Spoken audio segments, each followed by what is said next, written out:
water. I fish until dawn. Oh my, I caught a shark. I'm fishing in Florida, where the sun shines all day. They call me a grouper, 'cause I'm fishing in Florida. Oh yeah, fishing in Florida. Good morning from the Sunshine State. Broadcasting from Palm Beach County, it's the Fishing in Florida Show. Sundays from 8 to 10 a.m. on the WCET FM network. And now, here's your host, Riscala.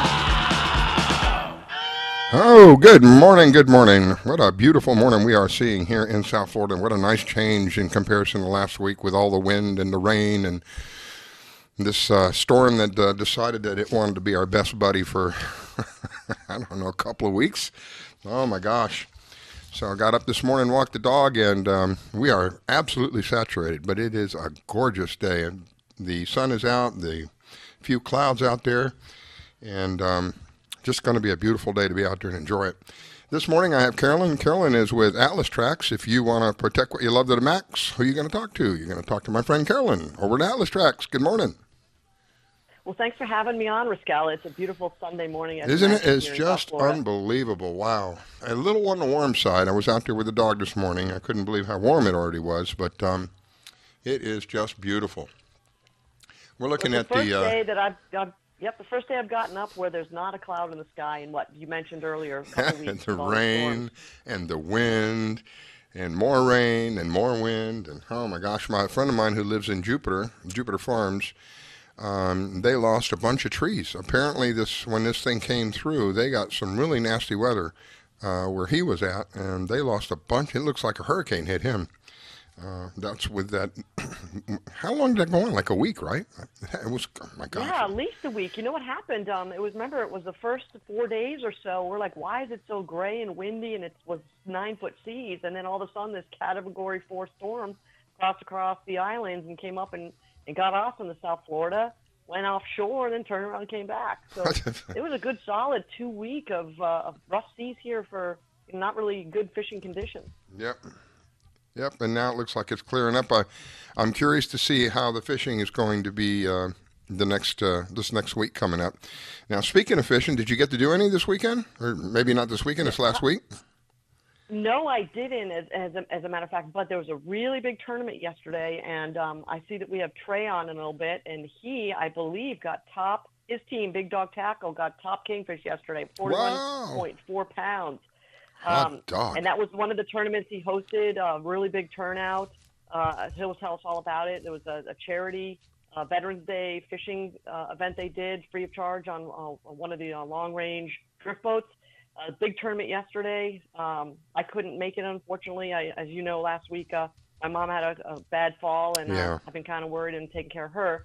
But hoping to fish it yesterday, didn't. But I definitely kept in touch with everybody out there. Sean Miller, that's always on the show. There were about, I think, 50 good boats that were out there catching everything. Wahoo dolphin, cobia, bonita. So it's a real good results. Perhaps an update. A buffet line of fish. It's like when you go to a buffet line, a little of this, a little of that, a little of the other. Well, I'm looking at the radar this morning, and it doesn't look like there's a whole lot of activity north of us, north of Palm Beach, up around Point St. Lucie area. There's a little bit of activity according to the radar, but everything else looks pretty clean.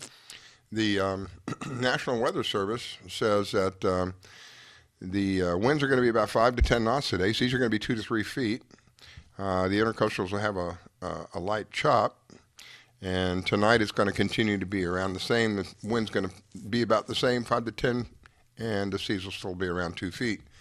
The tides, if you're thinking about the highs and lows today, the low tide has already happened this morning at 1:23. The high tide just happened at 7:54.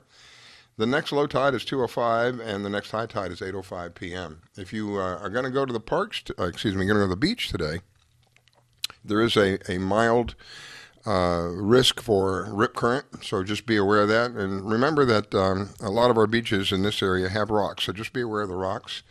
And when you're looking for the risk current what you want to do is all that water's coming in. It's got to go back out somewhere. So you just look carefully. You'll see where all the water's going out. You want to stay from that area.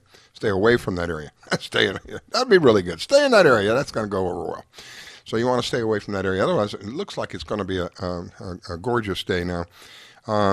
Did you go to a tournament this weekend? Did you tell me you visited one of the tournaments?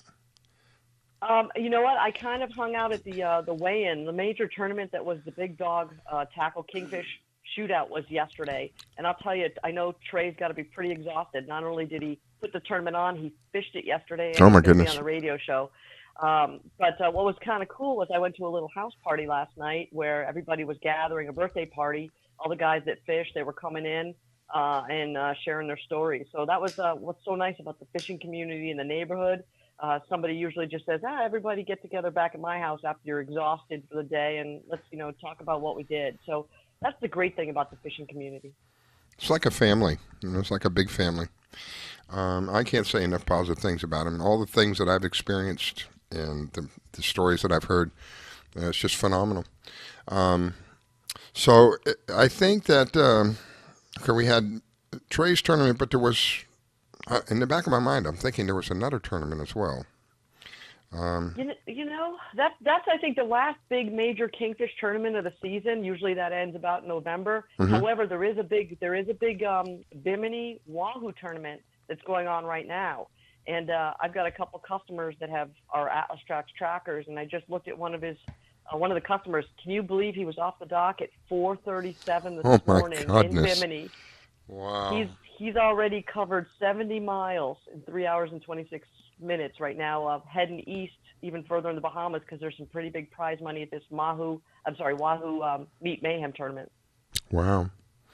We talk about the technology that you have. It's just so totally mind-blowing that you can have a piece of equipment that is about the size of a credit card, generally speaking, thicker than a credit card, but overall size, about the size of a credit card.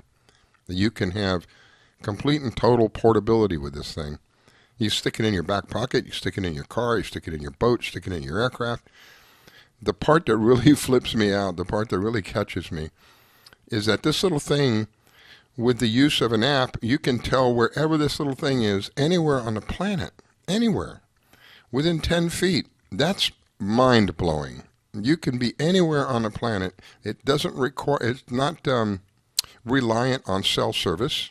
It uses satellite service. So if you're down in the hills and you're down in the valleys where you're not going to get cell service, this doesn't apply to that.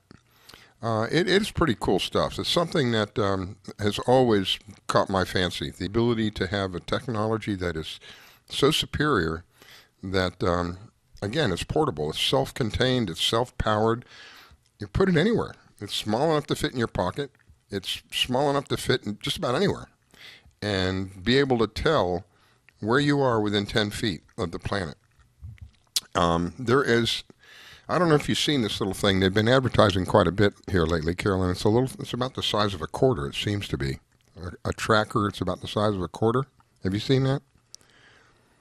Some of them are real small, and they're great to have. And, the only thing, the smaller they get, the shorter the battery life. So as long as you can, be available to either change batteries or recharge devices, you're good to go. But I think a tracker, cellular or satellite, because we handle them both, should be on any asset or person that is important. And even a case like this gentleman way off in the Bahamas, his family was calling me all day yesterday just because they wanted to know, where was he? They were trying to keep an eye on him. This gentleman was going, 300 miles per day and, 14 hours. That's wow. That's a lot of peace of mind if a family member can find them way off in the Bahamas. 300 miles. Cell service. Holy smokes. Wow. Yeah, chasing big fish. I mean, these guys go out and if there's big prize money for these tournaments, they're going to not come back until, that last possible moment. Because there's some big money. I mean, for some of our listeners, there's some of these tournaments, the winning purse could be $400,000. Some of it's even larger. But, a good average day is $10,000 check. Good gravy. Well, I brought up this other tracker for a reason. I was online and this little thing popped up on my screen. This little tracker appears to be about the size of a quarter, maybe a 50-cent piece. And it's very inexpensive. But then when I started reading about it, I went, holy smokes, this is like very misleading. The tracker that they were selling, I think they were like $40 for a tracker. And it uses your cell phone. Now here's the drawback. They're relying, and I can't remember the word that they use, but they want to build their own little network using cell phones. So what happens if you buy one of these and the people in your area decided, well, they don't want to buy one, so they're not part of the network. So it's almost useless. It's because it's dependent upon the cell phone technology and dependent upon how many people are running that app in your area so that you can use the tracker. What we're talking about is a completely different thing. What we're talking about is similar to what I just mentioned. It's self-contained, but it uses the satellite system where you're not dependent upon, oh, I wonder if enough people in my area have the app running on their phone so I can use this tracker. You follow what I'm saying? So there's a big difference. Yeah, almost using it as a signal jumper. Yeah.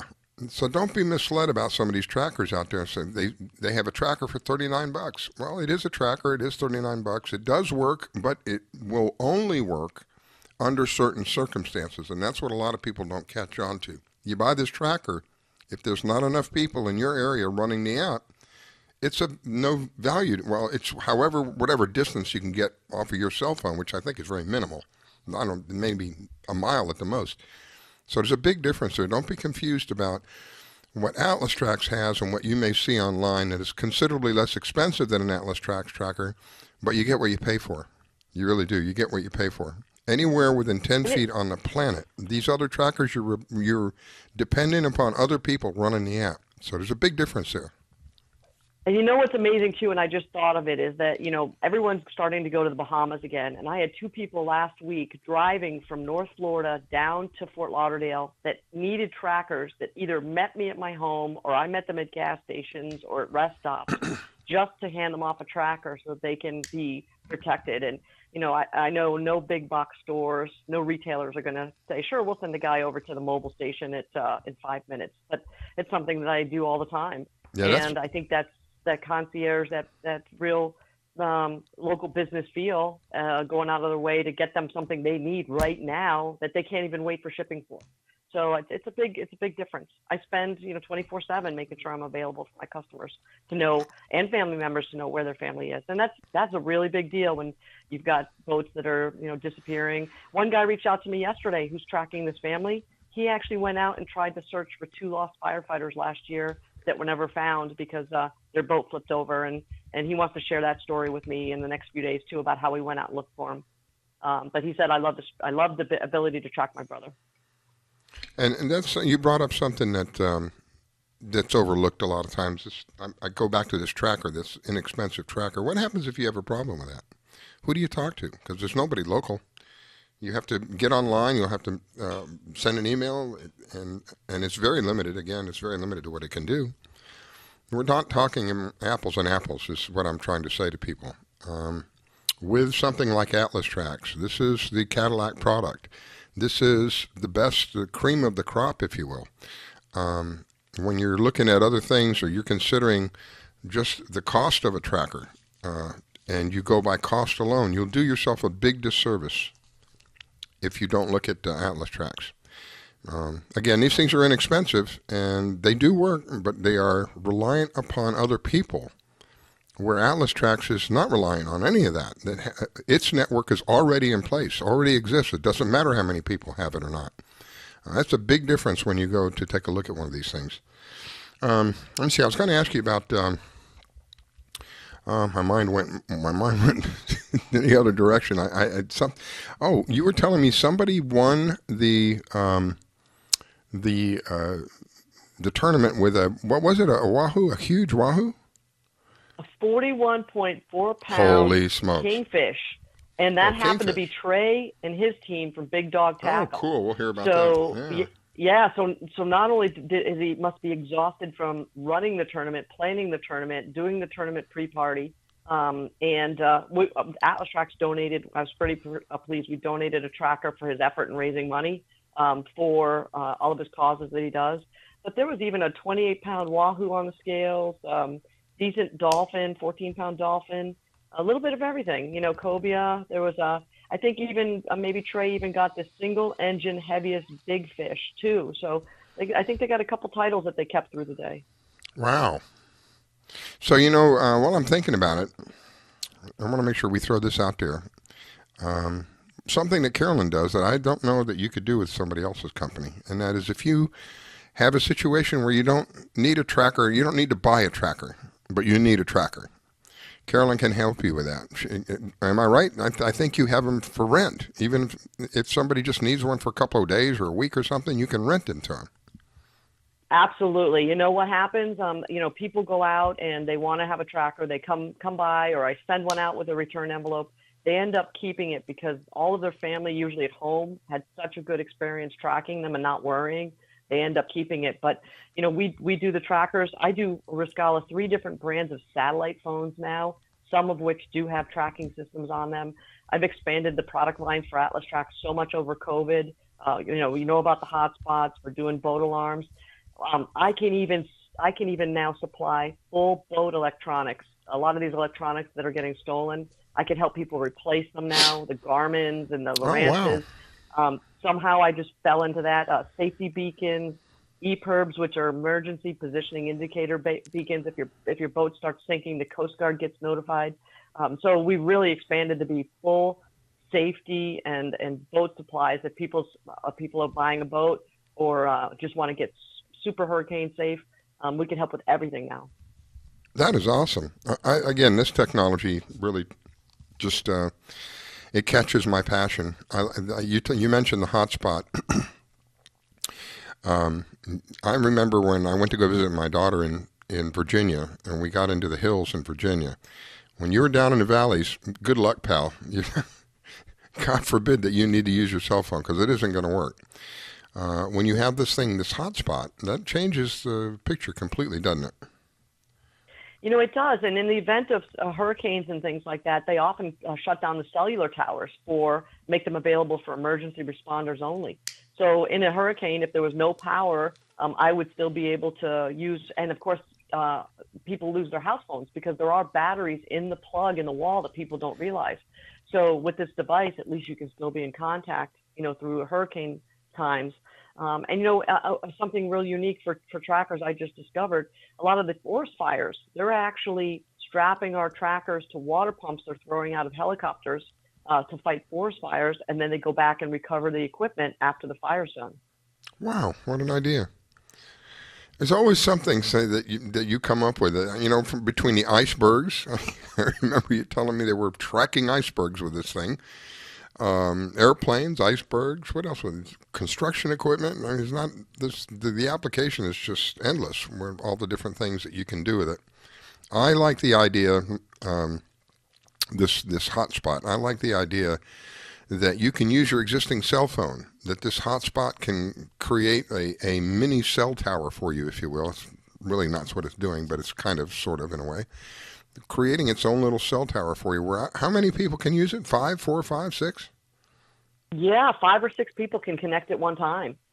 Usually 1 or 2 are primary for using the device, but it's a great safety device because, again, if someone's, right now 400 miles from the coast of Florida, a loved one can get a hold of them, or they can call in and brag about fish, which usually is what happens, or even just surf and check the weather. Most importantly, you could just turn the device on and know what your weather is around you, which is very important. That's awesome. And again, because it is satellite, it's not dependent on whether you're close to land or whether you're close to a cell tower or any of that stuff. So that's the part that I could talk about that stuff all day. I've always been somebody who's just crazy about technology. I got turned on to technology very young with a walkie-talkie. And that from that point forward has just been an amazing thing for me. Always got a kick out of how I could talk into this little box that had an antenna. It looked like an AM radio. Back in my day, to have an AM radio, you were hot if you had an AM radio, buddy. You were the thing. And this looked like an AM radio and had an antenna on it like an AM radio. But the thing was, is you talk into it and your voice comes out somewhere else. and another box that looks just like it. And I thought, my God, how crazy is that? So ever since those days, well, way, way back, I have, technology has been a vital part of that's how I earn my businesses. I'm involved in technology. But particularly wireless technology has always caught my fancy because there's so many cool things that you can do with it. Anyway, all right, so we're going to be up for break here, and let's see who we got coming up. We have got Joe Hector with the Extreme Kayak Tournaments. We'll have Joe on in just a few moments. You are listening to the Red Pill Reality Show. This morning I have Carolyn. Carolyn is with Atlas Trax. If you want to protect what you love to the max, you got to talk to Carolyn at Atlas Trax. We're going to take a break, and we'll be right back. Don't go away. When it comes to parenting, there are no perfect answers. But that's okay, because you don't have to be perfect to be a perfect parent. Teens in foster care will love you just the same. For more information on adoption, visit adoptuskids.org. A message from the U.S. Department of Health and Human Services, Adopt U.S. Kids, and the Ad Council. Do you need toner for your Epson, Hewlett-Packard, Canon, Brother, Apple, or Sharp printers? Look no further than Laser Technologies. In business for over 20 years, they offer the lowest prices on toner on the web. They can also repair your laser printers and toners fast and easy. Call their expert staff today at 561-792-9600 or email us at service@laser-technologies.com for all your toner needs. All toner is shipped nationwide. Why wait? Get the lowest prices on toner. Call or email us today. All aboard, southbound. Come on, baby, let's go. Don't forget your bikini. Want to give your pet the celebrity treatment? Have you heard of Hollywood Pet Grooming and Care in Royal Palm Beach? They're located just off State Road 7 and have been servicing the area for 14 years. Hollywood Pet Grooming and Care is the home of the Blueberry Facial, also specializing in tartar removal with 8 years of assisting in dental procedures. Hollywood Pet Grooming and Care? They're more than just about dogs. They are the only experienced cat groomer in the area. They also cater to all breeds and sizes and open 6 days a week. Hollywood Pet Grooming and Care, located just north of the Super Walmart in Royal Palm Beach. You can find them at 250 Business Parkway. They specialize in shampoos with no extra charge. Flea and tick dips also available. Hollywood Pet Grooming and Care. You can give them a call at 561-793-9992. They also provide gift certificates for those looking for that special present. Hollywood Pet Grooming and Care. 561-793-9992. They're located in Royal Palm Beach. That number, 561-793-9992. Call for your appointment today.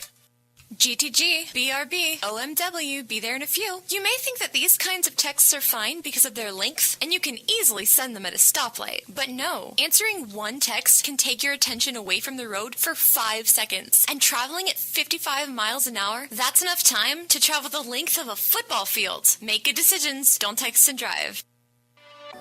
Everywhere you look, people are talking about CBD. That's why it's such an exciting time to experience Hemp Works, the best-selling, most in-demand line of premium CBD oil and CBD products for your health and wellness. Founded by entrepreneur, executive, and business coach Jenna Swagel, Hemp Works premium quality standards can be found from the top down and across the organization.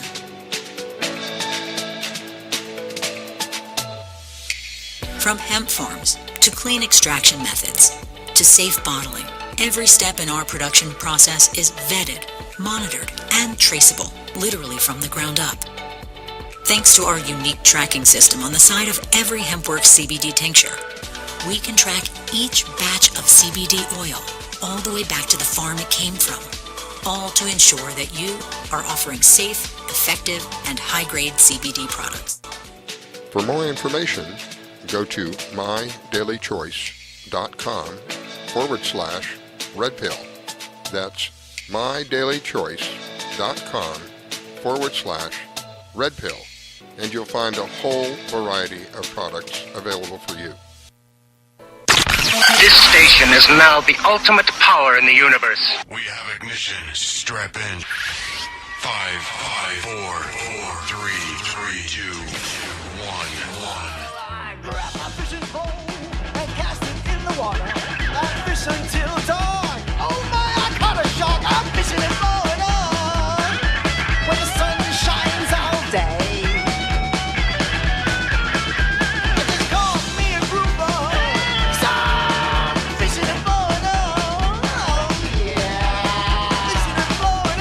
Good morning from the Sunshine State. Broadcasting from Palm Beach County, it's the Fishing in Florida Show. Sundays from 8 to 10 a.m. on the WCET FM network. And now, here's your host, Riscala. All right, we are back. It is the Fishing in Florida Show. Good morning, good morning, good morning. What a beautiful day we are enjoying here in South Florida. It's going to be one of those days where you want to get out there. It's not going to be like it has been in the last week where we had rain and wind and just sloppy. You couldn't really get a whole lot done outside and not get wet anyway. So this morning I want to say a big thank you to Marina Rock Radio. Marina Rock is Yacht Rock's sister station. If you have the TuneIn app, you can use the TuneIn app and tune into Marina Rock, and you can catch us that way. It's one of the ways you can listen to us. Another way you can listen to us is to download our app. Our app is absolutely free. It is, along with being free, it is free of spyware, it is free of adware, it is free of push notifications. You know, when you download something for free, there's always some kind of catch. There really is no catch. You download the app, you can listen to our network, and that's probably the easiest of the ways to listen to the show. If you're on the internet, you can go to www.wcetfm.com, and we have a player there. Or if you're on Facebook, there's not a whole lot of us left on there. People rapidly leaving that place. But if you're on Facebook, you can go to Fishing in Florida Show and click on Contact Us, and that will connect you to our server. So this morning, I have Carolyn. Carolyn is with Atlas Trax. If you want to protect what you love to the max, you got to talk to this young lady here. Carolyn at Atlas Trax. Welcome back. Well, thank you for having me, Riscala. I just, during our break, I just went outside real quick, and I'll tell you, the palm trees are not moving, and the sun is out. Oh, yes. Finally, some peace when it comes to the wind, anyway. All right, I think we have Joe. Joe, Hector is with the Extreme Kayak Tournament. Good morning, sir. Hey, guys. How's it going? Good morning, Joe. How you guys doing, okay? Having a good weekend so far? Excellent. Awesome. Excellent weekend. It was a beautiful day out for a big tournament yesterday, and I know you guys are usually out on the water. Oh, yeah. Yeah, we got I've been getting a lot of photos, of a lot of our guys out this morning already that were itching to get out. So, hopefully they get some fish, and we're really excited because the 2021 Extreme Kayak Fishing season is coming up quick. And we actually came out with our Sailfish Smackdown dates for the tournament days the other day. And January 9th and 10th that's a 2-day tournament. Usually it's one because of weather, but that's why we make it 2. But yeah, it's January 9th and 10th, and we're super excited. It's coming quick, and we've been getting so many people contacting us, when are the dates? Because, we get so many out-of-state people that fish that tournament. They need to put it in their calendars and whatnot and everything. So, but yeah, we're stoked. Hot dog. The last tournament was over about a couple of months ago, month and a half ago. The last tournament was the Summer Slam, and that was in August. Gosh, late it just August. seems like it's that's what happens. So quick. Time is just flying. So just kind of a quick review. How did that go? Oh, the tournament was great.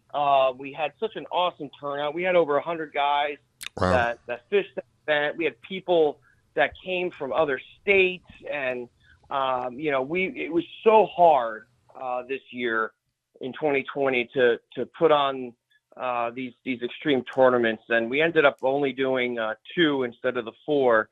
And I'll tell you what, just to see these guys and to talk to them all and see how happy they were that we were able to still put something together. And it wasn't a normal tournament, obviously, because of all the rules and everything that was going on in August. And we still put it on, and we fought against people telling us no and that we can't do it. And I said, you know what, I'm not playing this game anymore, and we're doing it. Hot dog. It was great. We were in the Sun Sentinel paper. They did a whole article on us, and basically not getting approval to do it and us doing it and how successful it still was. And having the guidelines that we did follow was top notch. Our team was great with helping putting everything together, making sure everyone was following every guideline. The 6 foot apart on the beach in the morning. We even got these glow sticks that each angler had to go to for the shoot off, so that we knew how far apart each person was, all the way to the weigh-in at the end of the tournament, where we did what we could to make sure everyone was safe, and they were, and it was successful, and I'm still happy we did it. Who ended up winning that tournament? Hold on, I gotta look back. Was it? I'm just curious. Was it Sorry. local? Yes, he was a local guy from Boca, and I'll get it real quick. My internet can just speed up a little bit here. That was, I know his first name, but I want to give you the last name as well. I'll tell you, Joe, I love that idea with the glow sticks. That is a brilliant idea. I thought that was pretty cool. Oh, thank you so much. I appreciate it. Clever, very clever. Where is it? Oh my gosh. Sorry. Remember, what did he end up catching that made him win? Yeah, his name's Zach, but I really don't remember his last name. He ended up getting 2 kingfish, and I don't have the stats and stuff in front of me. I'm sorry. I didn't know we were going to be talking about that tournament, but he got 2 kings, and he ended up winning the whole thing. And what was great about Zach was that it was his it was the first time that he's one of those new anglers that came in, and I mean, look what he did. He ended up winning the whole thing. How cool is that? That means everybody has a chance, and everybody should try the tournaments, because you never know. It's that day. It could be an underdog, and that's the exciting thing about your tournament. That's right. No, you're right, and I think that's why we get so many people from out of state and everything. And here's his last name. So Zach Rivolinsky. That's why I forgot it. And sorry, Zach, if you're listening, if I butchered your name. But so Zach won with 34.17 pounds, and he won $7,500 from Yacht Gear and USA. So he also got a beautiful Global Fish Mounts trophy, custom made, of a fish jumping in a wave, kingfish. And yeah, he really did well. Mauricio got second, and his fish was actually pretty special. He got a 33.7 pound African pompano. Just an amazing fish. That we got in that event. And he I think that's the biggest one we've ever had in our tournament. So kudos to him. And then the winner of the whole thing, of the whole series, because remember, they get the ring at the end of the year, and he'll be presented that ring in 2021. But Rod Rodriguez, a guy that has fished our tournament since the very beginning for years, for the past 10 years. And that's another thing, that this was our 10th year of putting on these tournaments. But Rob ended up winning the whole thing. And let's see if I can just find that now here. But yeah, I don't have his total weight with me, but he won the whole thing. He got the ring. And what really put him over the top? I implemented a couple of years ago that the Sailfish Smackdown, people would get points, or actually it'd be weight points per se. And he 5 pounds per sailfish. And he caught 4 sailfish in one day to obviously win that record-breaking Sailfish Smackdown tournament that we had in the beginning of the year. Record-breaking tournament that was phenomenal. Most sailfish we've ever got. It was insane. But Rob catching all those sailfish gave him enough weight to put him over the top to win the whole series in the end. And that's the second year in a row that that's happened. Wow, that's amazing. So your next, refresh me, the next tournament's in January? That's the next one that you mentioned? Yeah, so the Sailfish Smackdown, that's our winter tournament, sailfish only. We'll have Mahi division and all that fun stuff. But that tournament's taking place January 9th and 10th, and it's coming up pretty quick. I mean, it's like 2 months away already. So we're preparing for that right now and getting everything ready and sponsors and all that. And we'll keep updating people as new stuff come out, like prizes, divisions. And if people want to, get our updates, they can go to our website, extremekayakfishing.com. Or they can, I tell people this all the time, to try to give us your email to be a part of our mailer list, because that's where most of our updates come out, in real time. And also, if you're part of our mailer list, you'll be the first to check out the magazine coming out from this tournament season. Like I said, obviously this magazine might not be as thick as the regular ones that come out, because we literally did half the tournaments. But, we still had a phenomenal year, and, it being our 10th year, to me personally, was special. And how far away do the furthest people actually drive to do your tournaments? Do you know how far? Yeah, we actually, one of the anglers that got 7th place, Scott DeMarco, he actually came from New Jersey. He drove all the way from New Jersey during all this COVID stuff to fish our tournament. And that's why with these out-of-towners, I say this all the time, they're the backbone of our tournaments. These guys are just phenomenal. And the work they put in just to get here. I mean, think about what these guys had to go through to get here.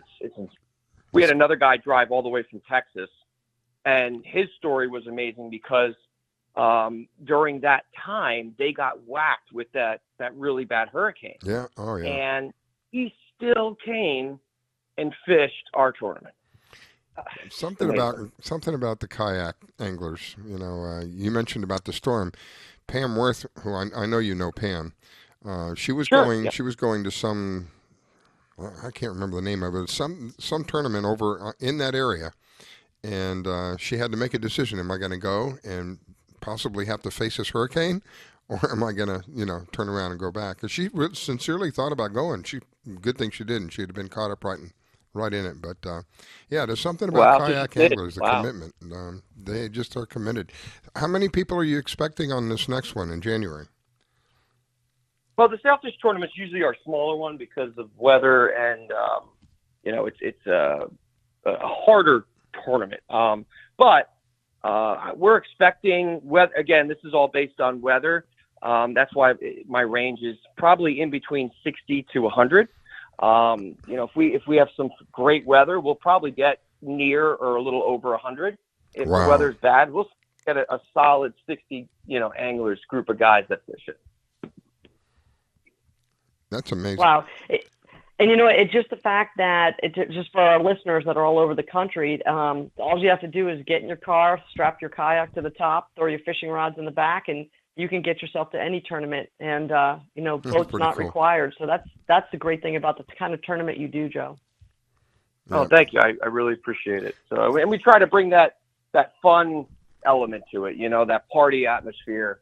That's what we were kind of missing in 2020, unfortunately, because of everything. But hopefully, for 2021, I'm praying that we can, get at least close to normalcy, even though I'm after everything that's transpired lately, I don't know if that's going to happen, but I'm just really hoping that we can get back to having fun again. Right. Well, we're going to have to push for that. If we want it, we're going to have to push for that, because it's clear that, they're talking about another lockdown, right? There are already states are locked. This is, to me, I don't mean to get political here, but I'm at the end of my patience with this. I've had it. I'm not going to comply anymore with any of this stuff. I've watched more people be harmed by all of this than it has helped. Yep. It is just not necessary. I was going to thank you for being consistent, for going out and against the waves, if you will, of these people and what they want for us.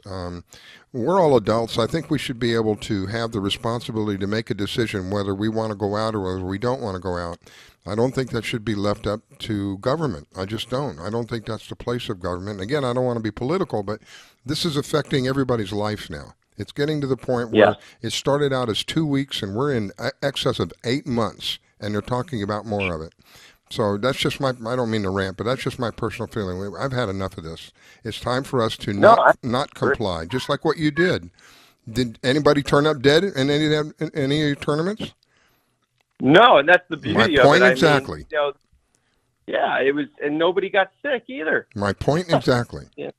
It's time to get back to normal. It's time to stop this fear mongering. To me, it's a lot of fear mongering.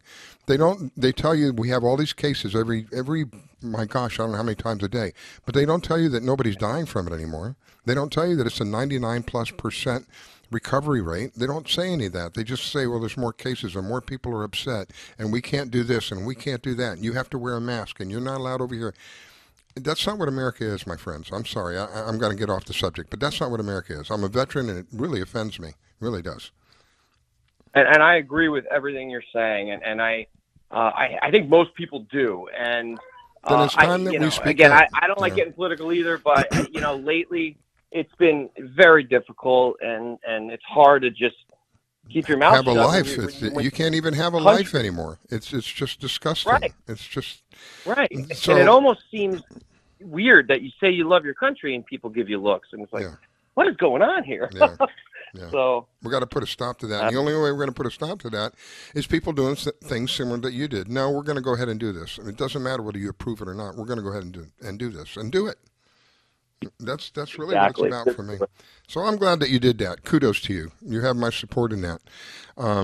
Thank you. I didn't mean to get off the subject, but it's hard not to get onto that subject with all that is going on around us all the time. And now with this new influx, this new wave that they're talking about, it's hard not to get on that subject. Anyway, I want to think about fishing because that's really what keeps the sanity in my life. To be truthful, that's what keeps the sanity between the fishing and my kids. That's what keeps my sanity in my life, and that's what I want to get. I want to be able to go back. We've been how long now? It's been well over a week that you really couldn't go out and enjoy between the rain and the winds and the bands coming through.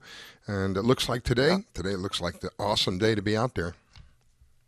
Finally, we got the weather, and that's the thing. Just get out while you can. Because as we're figuring out, we don't know what the future holds, and it's kind of a day-by-day thing now in this weird new world that we're in. To make the most of it, the best of it. I wanted to ask you real quick, I'm running out of time, but how did you end up starting? What happened that caused you to start the extreme kayak tournaments? I actually was, I moved here from New Jersey to go to college, and I'm very good in, computers. So I was actually studying computer animation and web and graphic design. Talk about from one end to the other. Gee. yeah. And I ended up graduating, got my bachelor, and then I actually got a job with a company in the corporate world, so to say, and in Miami. And after a year of kind of living that life, I knew it wasn't for me, and I ended up getting laid off. And this was during the back end of the recession in the 2008, like 2000-ish, 2007, all that.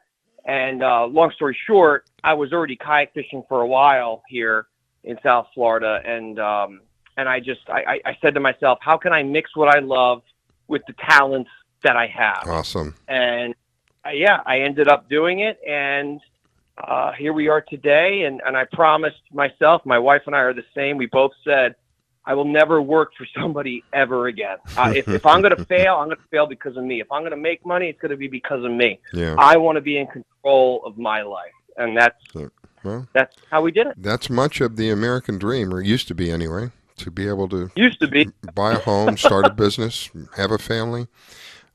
That's really what the American dream was at one time. And hopefully we are bringing it back little by little. I think that it's an honorable thing And I agree with you. Being a small business owner right now, small business owners are in desperate need of the help of the public. When you have an opportunity to deal with a large corporation for a product, and that product you could get from a small business, I beg you, please do it with a small business. We are the people that this country, on our backs, this country has been built, because we don't have the money to spend on who knows how many different lawyers so that we don't have to pay the taxes. And with a small business, you'll find that we are the ones who give back. I'm not saying large corporations don't, but we give back, I would say, on a much higher percentage than the larger corporations do. You become part of our family in a way when you're dealing with a small business. So whenever possible, if you've got two products, they're both the same, and you got an opportunity to buy one from a big international corporation, or you got an opportunity to buy it from a small locally owned company, please think about the small businesses, because we really need all the help we can get right now.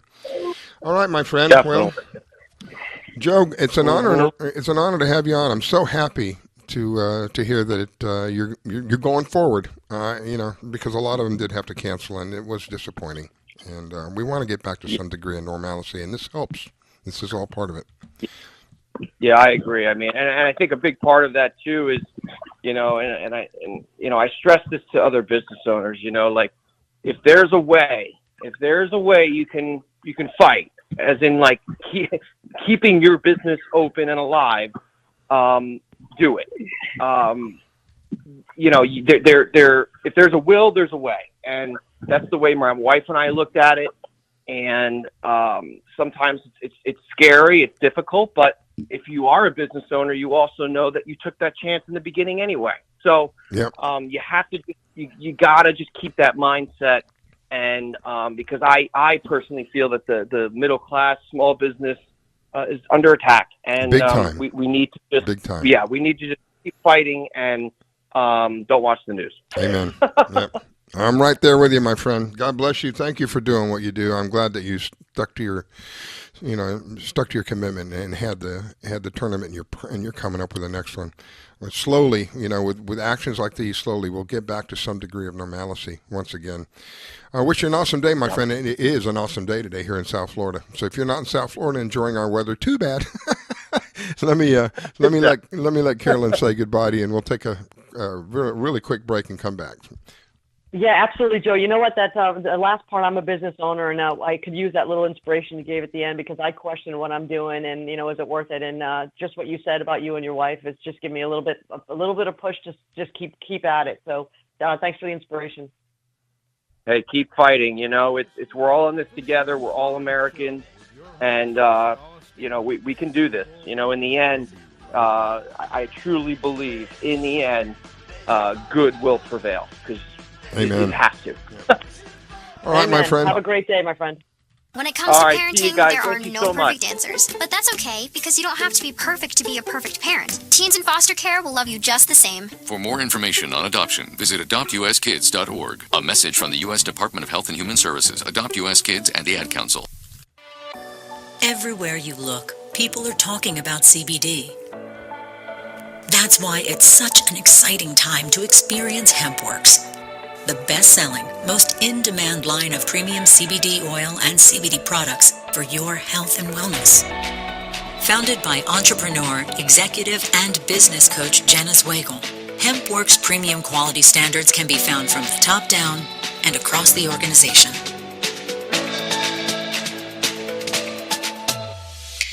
From hemp farms to clean extraction methods to safe bottling, every step in our production process is vetted, monitored, and traceable, literally from the ground up.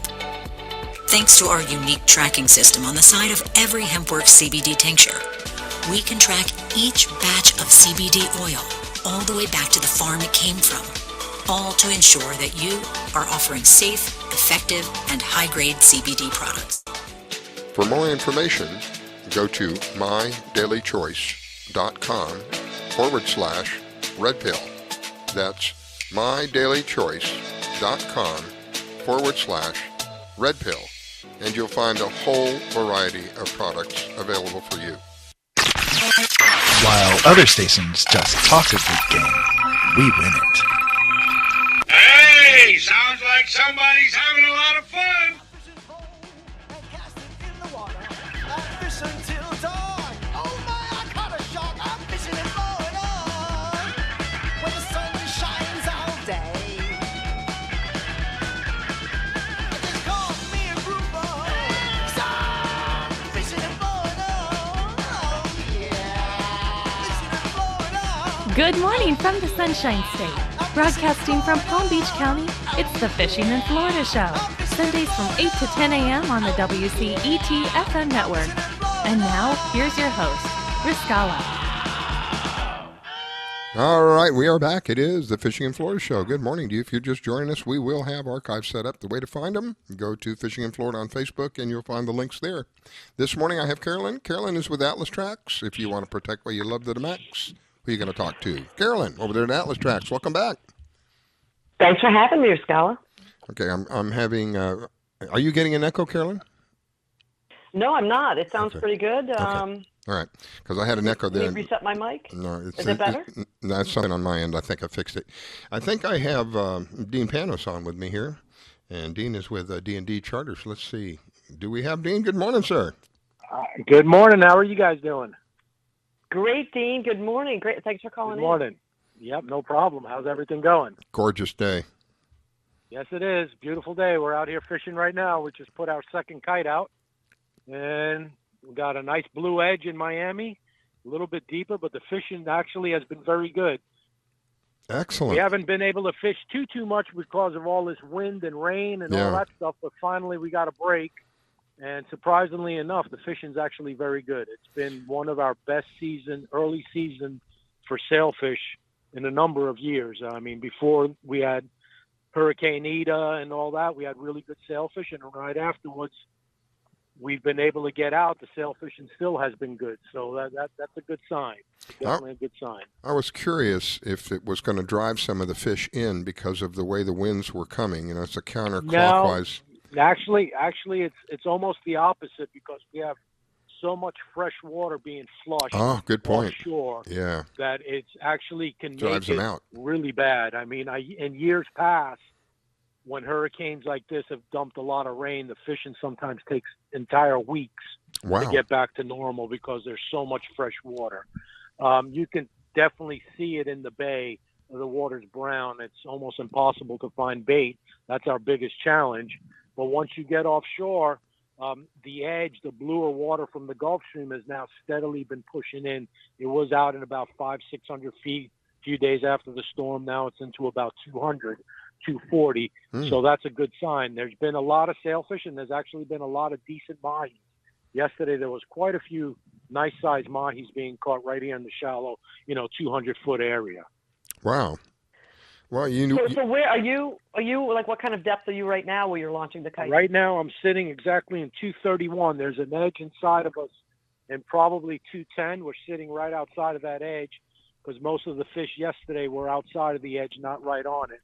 So we're going to slowly drift our way back into the edge and see if we can't pinpoint exactly where these fish are pushing through. Right. So you have some customers on board. Are they local customers? I do. They're actually from Georgia. Oh, great. Have they fished with y'all before? They never have, no. Then they are in for a treat. Yeah. Oh, my goodness. Hopefully. Then, you are top tag and release captain over and over again with the Billfish Foundation. So they don't even know they're in for a treat to fish with you today. Yeah, hopefully the fish will cooperate for us. I don't think they will. I think they will. Well, we're gonna just make that declaration. They will. Period. They're going to cooperate. There we go. I wanted to ask you. Positive thinking. You mentioned the kite. So I have Mike Simcoe comes on. Excuse me. I have Mike Simcoe that comes on and gives us a little bit of an education about kites. And from what I know, you can run up to 3 different lines. Are you running up to 3 off your kite? Right. We have a right kite with 3 lines on it. We have a left kite with 3 lines on it. So we got 6 baits. 6 lines. Wow. We're fishing 6 baits right now. We also got a flat line and the deep line. So we got 8 baits total in the water at one time. So your odds are exponential with the kites. This is what I learned. They are for sure. And the kites do a number of things. Number one, it allows you to fish more baits. It also allows you to fish baits away from the boat. and it also allows when a predator comes up and eats a kite bait, the kite bait really can't run away from it. It's tethered to a string. Mm-hmm. Whereas, like, if it's on a regular flatline bait, it could swim up, it could swim down, right, left. Yep, but right. here it's on a tight little leash, so it's easy for the predator to eat it, and it's highly visual. So we're able to see almost all the strikes before they actually happen, and that's good. That's pretty cool. It can allow the angler to feed the fish or do whatever the fish, wants us to do with it. So it's a neat way to fish, that's for sure. Are you seeing a lot of wind out there? Has it calmed down quite a bit? No, quite a bit. It's very comfortable. Cool. It's 10 to 15 knots. It's very, very nice. Yeah. That, according to the report, it was supposed to be relatively 2 to 3 feet. You seen 2 to 3 feet? Yeah, I would say 2 to 4. Yeah, no more than 2 to 4. So it sounds like it's going to be a gorgeous day. Go ahead, Carolyn. Yeah. I was going to ask, how many anglers do you have on board that are actually going to fight the bait line? Today we actually got quite a few. There's 6. That's our maximum, and we actually have 6 anglers today. Well, a big Florida welcome to the anglers. Yeah, hopefully we'll get some shots. Has anybody caught any of the anglers caught any sailfish? No, I don't think they have. No. Oh, nope. You got an exciting day. Yeah, we'll see what happens. How long do you plan on being out today, Dean? Our trips normally run from 7 to 4. So about 3 o'clock, we start winding everything in and heading back in. It takes us about an hour to get back in. And do you do this every day, I take it? Every day. Every day that we have trips. I mean, it's not been a banner year for us, that's for sure. Oh, I know. It's been a banner year for many people. Yeah. But every day we have trips, we're definitely going to go. How do people get a hold of you if they want to go on a trip with you? The best way is actually just to go to my website, which is www.doubledcharters, and that's spelled out DOUBLED, and the word charters with an S at the end.com. They can also look us up at Instagram, and that's Double D Charters. They can definitely, once they get on the website, there's emails and all, phone numbers, all kinds of stuff. And where are you out of? I am out of Keystone Point Marina in North Miami. Okay, cool. And Dean, what happens if somebody books a trip with you and then you have crazy seas where it's too dangerous to go out? They get refunded or they reschedule the trip if it's unsafe to go out, and that's always at the discretion of the captain, because some people might think 2 to 3 foot seas are too much, but if it's blowing really hard and it's over 20 knots and the customer doesn't feel comfortable or if it's actually not safe, then we call the trip, then they get the refund. Perfect. What if do you ever do a case where somebody wants to come in and actually just fish a local tournament? Can someone charter you to just do a local tournament? Yes. We've done many tournaments with people chartering us for tournaments. Oh, there's an idea. I never even thought of that. Wow. Yeah. That's pretty cool. We do a lot of different trips. We don't just kite fish. We go wahoo fishing in the Bahamas. We do daytime sword fishing, nighttime sword fishing. We sort of try to do as much as we can, and it makes it nice and varied, keeps it very stimulating. What's the size of the vessel that you have? I have a 37-foot CV, 37-foot triple engine CV boat. Cool. All right, my friend. Carolyn, you got something else you want to add? No, other than the fact that I still need to get down there and fish with you. And I would, the idea is a lot of times with people have recreational boats, they just don't know how to tournament fish, and what a great option to be able to charter Dean and say, hey, let's go out and try and do this. I thought that was a pretty cool idea. Tournament. When you just mentioned it's the first I ever thought of it just now. Yeah. I never considered anything like that. It's pretty cool. You want to get into a tournament, you don't have a boat, or you got a boat and you just don't want to deal with all that, All right. It's a lot of work. Tournaments are a lot of work. We'll definitely bear the load. Wow. That's awesome. Well, Dean, I want you to, let me know. Text me later how you all do. Text me a photo or two, and I hope you folks in Georgia have a great time. You got it. Thank you guys very much. Dean, thank you. God bless you, my friend. Right, thank you. Yes. Wish you an awesome day. All right. Thank you. Bye-bye. You're listening to the Fishing in Florida show with your host, Scala Stevens. Don't go away. We'll be right back.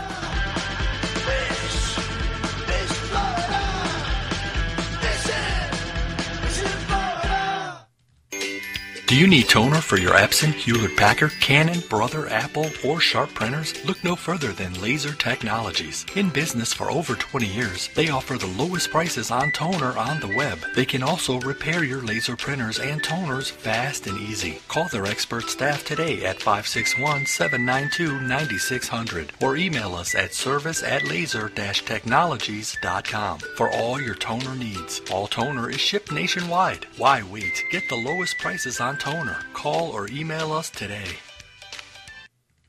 Being a dad is an adventure full of special moments. A cruise? Surprise! Unexpected moments. I got this. And even awkward moments. Okay, Dad, thank you. But every moment you spend with your kids, even the smallest moments, can make the biggest impact on your child's life. So take a moment to be a dad today.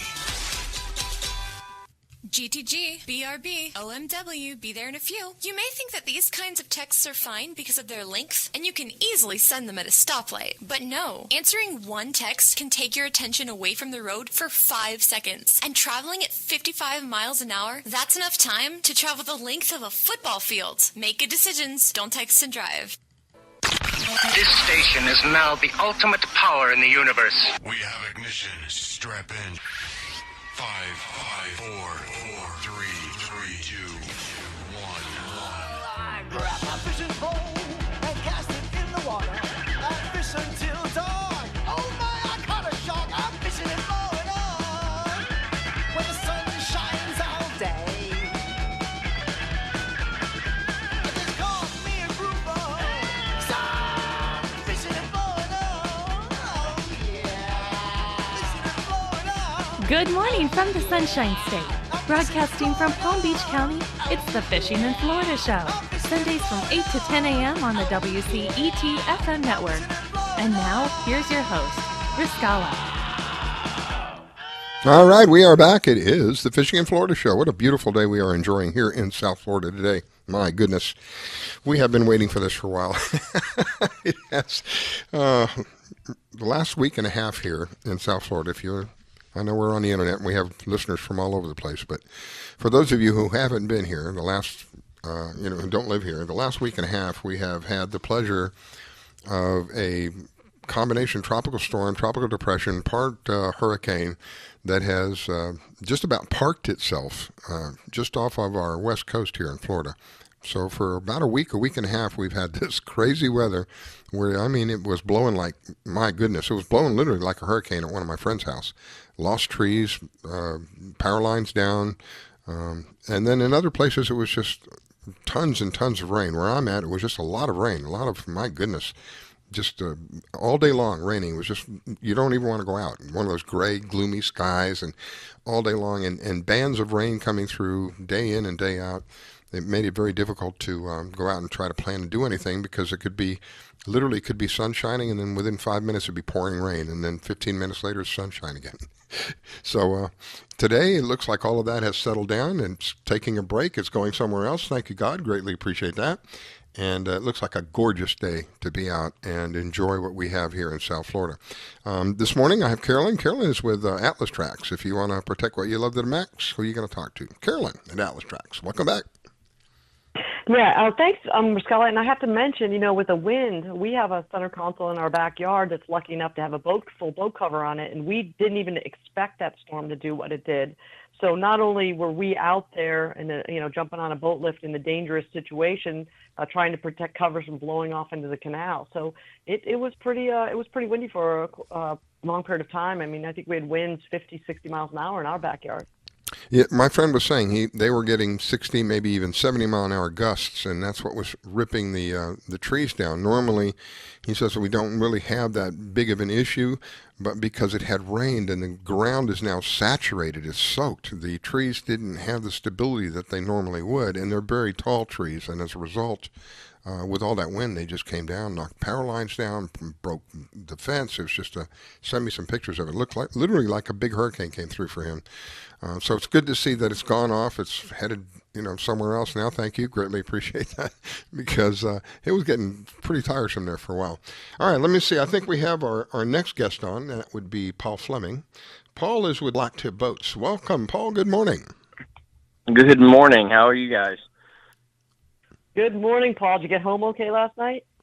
I did. It was a long day up at 4:00 in the morning. Run down to Cape Coral. Had a little fun.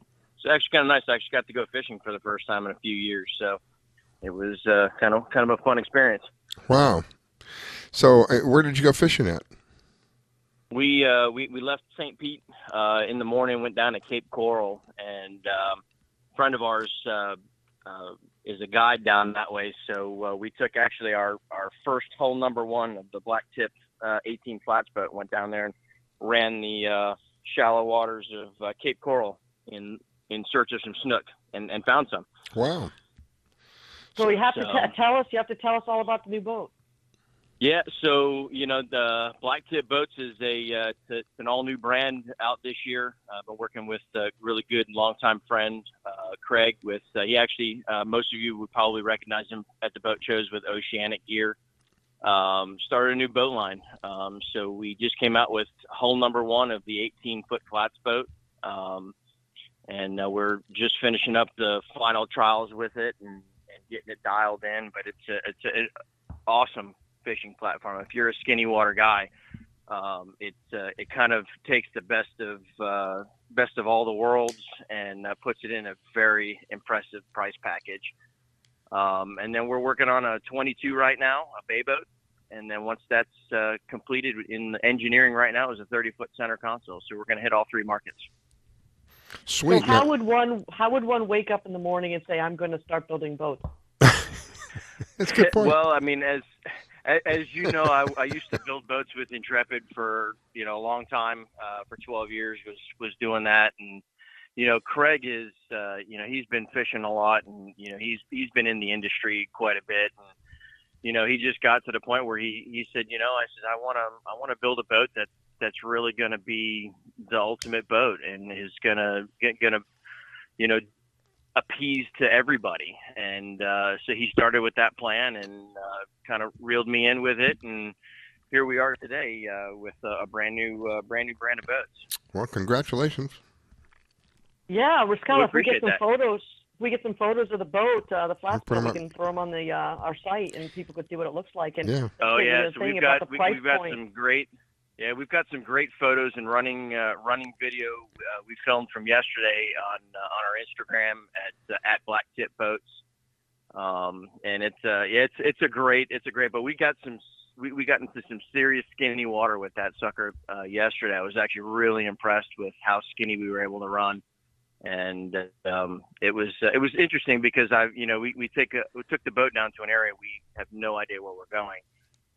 And following around a local guide, which if you're in that area, look up at Mako Mike. He's phenomenal. And but yeah, running around just following him, we're looking down, and Craig and I look at each other and go, yeah, it's a bit skinny here. We probably had to be running in some 6 inches worth of water yesterday. Way. So it was 6 inches of water. It was yeah, oh yeah, it was a true test of how shallow Wow. the new boat would go. Gosh, put it in What kind of horsepower is on it? What kind of horsepower are you putting on it? So this boat here is the initial boat is set up with a 115 Mercury Pro XS.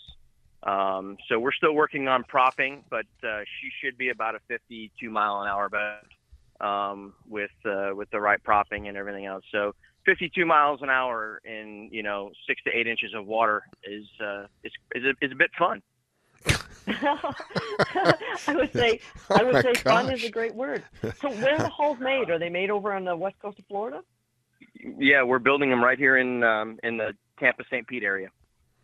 What composition are you using? So they're all infused hulls. Our 18 flats will actually have a carbon fiber liner in them, so they'll be a lot lighter than a traditional all glass hull. I'm still trying to get over the 6 inches part. It's pretty impressive. I mean, the boat when it sits static, we've done some testing with it, and she'll float in 10 inches of water.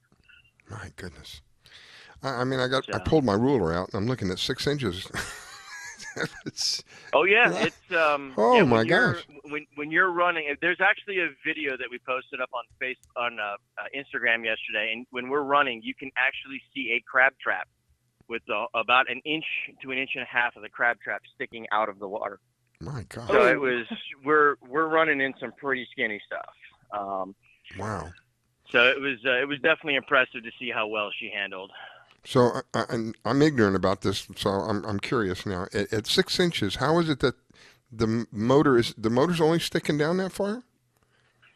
Well, so the boat will sit in 10 inches of water, static. Yeah. So when you get up on a plane and you start running, the boat now is lifted by the propulsion of the engine, and you actually get everything up on top. Well, the boat that we've got is it's obviously set with a jack plate. So by raising the engine up on the jack plate and trimming it up a little bit, the skeg is there's very little running gear in the water at that point. So it allows you to run into some pretty shallow stuff. That's amazing. That's amazing. Wow. I'm still trying to. I'm looking at my rule and just trying to imagine I'm running in this depth of water. That I always feel like I'm flying almost. What's so cool, Riscala, is it's another small business. It's another, Paul's been on our show before, and how you morph into something that you love to do that's helping other people. And the part that's so good is affordable. It's not a big expensive center console. It's going to be, people can actually reach out to Paul and say, hey, I need help with this, or what do you guys think I should put on this? What kind of electronics? But it's a local small business, again, that helps feed, his family or the other gentleman that's involved. It's just so important. At this time. Well, it's like we said earlier. If you've got a product to buy and you have an opportunity to have that product at two different places, one of them is a big corp and one of them is a small business, it should be a no-brainer. Really should be a no-brainer. And there's so many reasons to deal with a small business versus a big corp. And again, it's like making an investment, so you're going to be treated almost like part of their family in a way.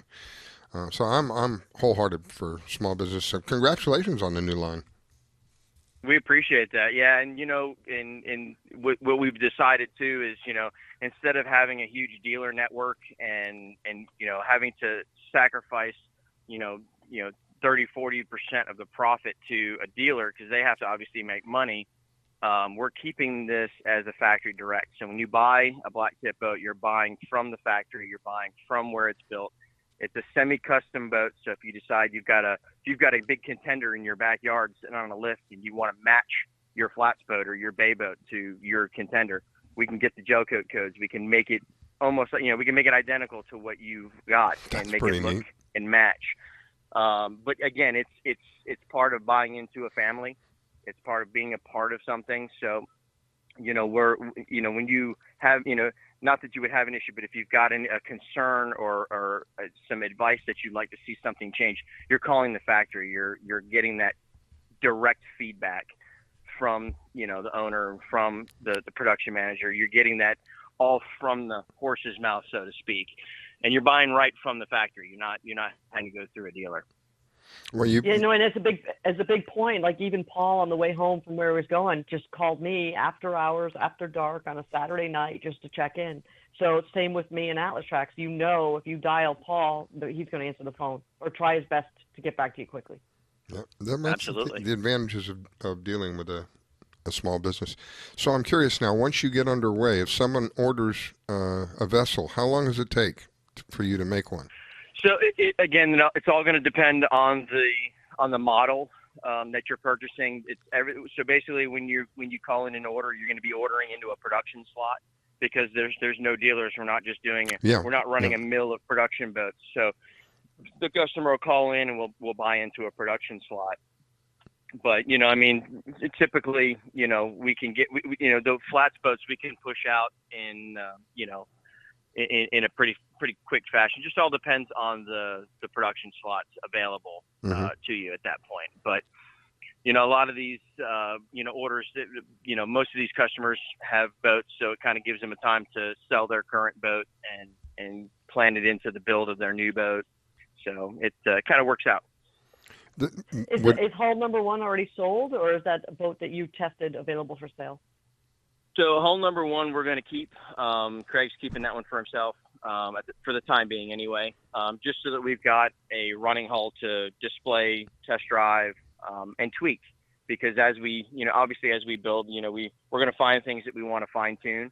So it gives us the opportunity to have a boat to test with and so on and so forth. So we'll keep hull number one. And we've already got a few in the punch line now.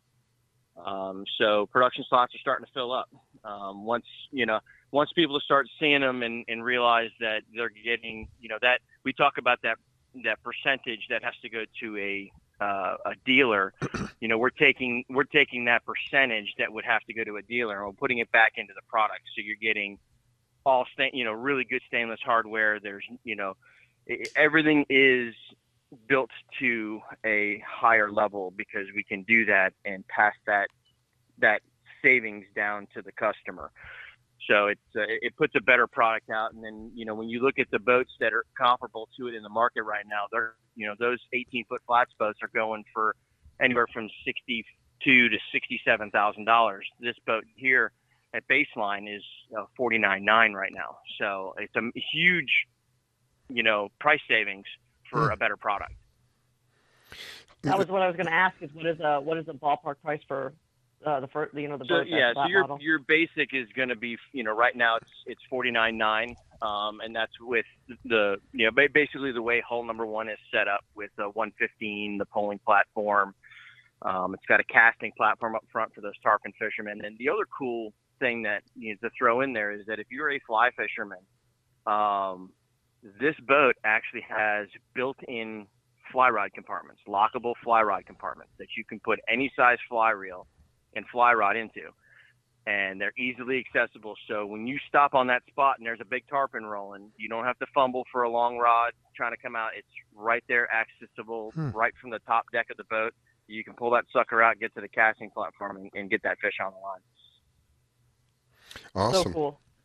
Okay, so I wanted to ask you, when you make these boats, now I've had a little bit of experience in boat manufacturing because many years ago I worked with a 3M distributor, and we sold products to the marine industry. When you're making these boats, it's made out of from a mold, or is it made? I know they're made by hand, right? So there's we've got a mold for the hull, the deck, and the liner. There's molds for all the hatches. What we're doing is that they have a tradition. A lot of the older manufacturers were doing hand laid, where the guys will go in and wet and lay and hand do all the fiberglass. Some will use a chopper gun.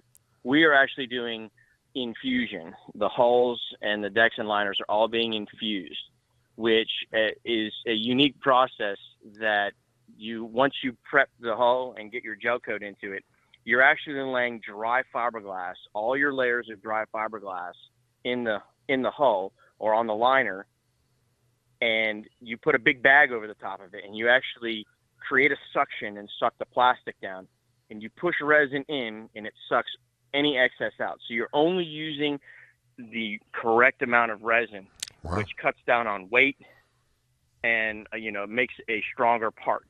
A little bit more of a cost to the manufacturer because you obviously have a lot more waste when you do that, because you're pumping stuff in and taking stuff out that you can't use again.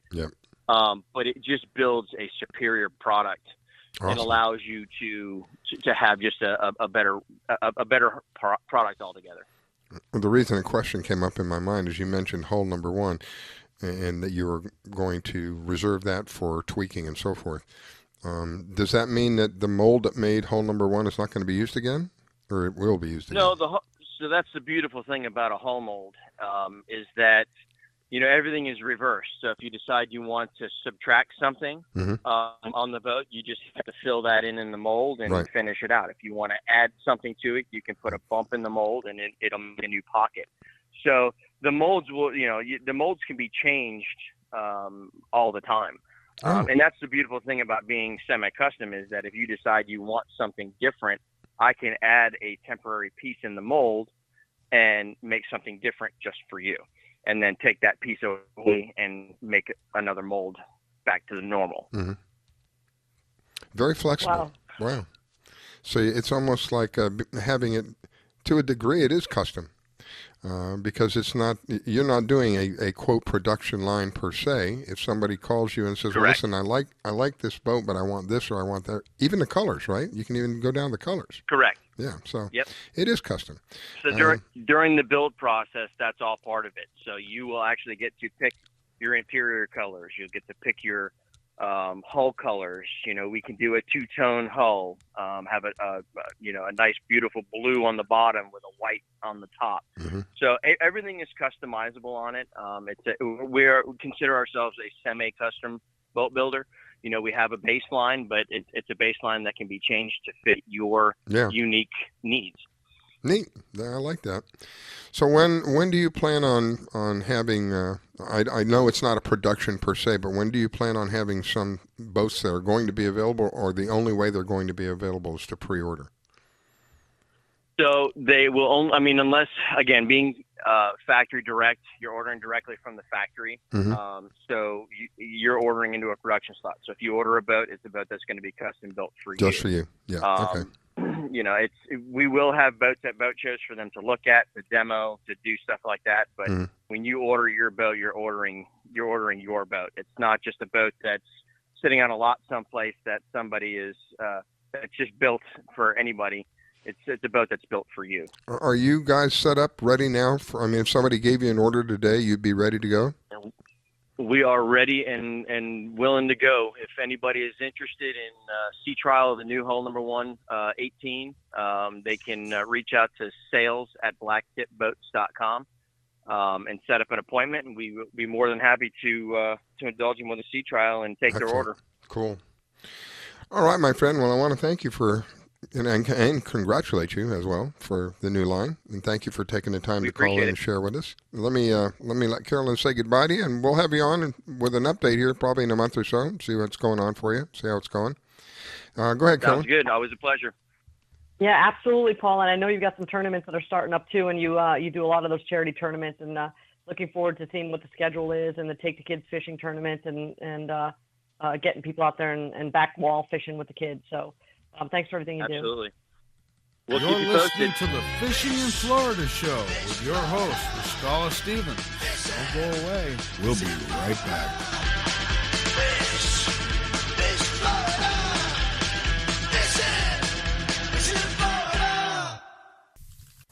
Thinking of moving? Before you do anything else, call Diane Whittick. She provides a concierge service. Things like having your home or condo packed and shipped. Even take care of your home repairs or upgrades. Diane has the expertise to get it done. As a seller, you will have constant contact. She will furnish you with bids on any services that might need completion. Air conditioning, plumbing, handyman, and even cleaning. Living up north and have a home to sell here in South Florida? Just give her the keys, address, and a signature. Your payment will be wired when the property is sold. That's right, Diane does it all. Thinking of buying? Diane has great listening skills. Tell her what you want, give her your budget, and like a genie, she will make your real estate wish come true. There's no regrets when you choose Diane Whittick.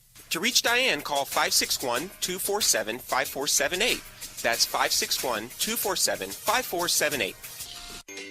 Do you need toner for your Epson, Hewlett-Packard, Canon, Brother, Apple, or Sharp printers? Look no further than Laser Technologies. In business for over 20 years, they offer the lowest prices on toner on the web. They can also repair your laser printers and toners fast and easy. Call their expert staff today at 561-792-9600 or email us at service@laser-technologies.com for all your toner needs. All toner is shipped nationwide. Why wait? Get the lowest prices on toner. Call or email us today. Do you have an unusual pet? Did you know that the Rainforest Clinic in Loxahatchee specializes in exotic pets? They see pets that other vets don't. Parrots and chickens, ducks, geese, turtles, snakes, goats, pigs, lizards, and even monkeys. Are you a beekeeper? Dr. Clubb, the first of her kind in the area? Yes, she takes care of bees as well. Dr. Susan Clubb has decades of experience and known around the world for her reputation as a premier avian vet. Located at 3319 E Road in Loxahatchee, just a short distance north of Okeechobee Road, you will find a modern clinic with in-house labs, which allow you to get your test answers quickly. You can find them online at www.susanclub.com. That's www.susanclub.com.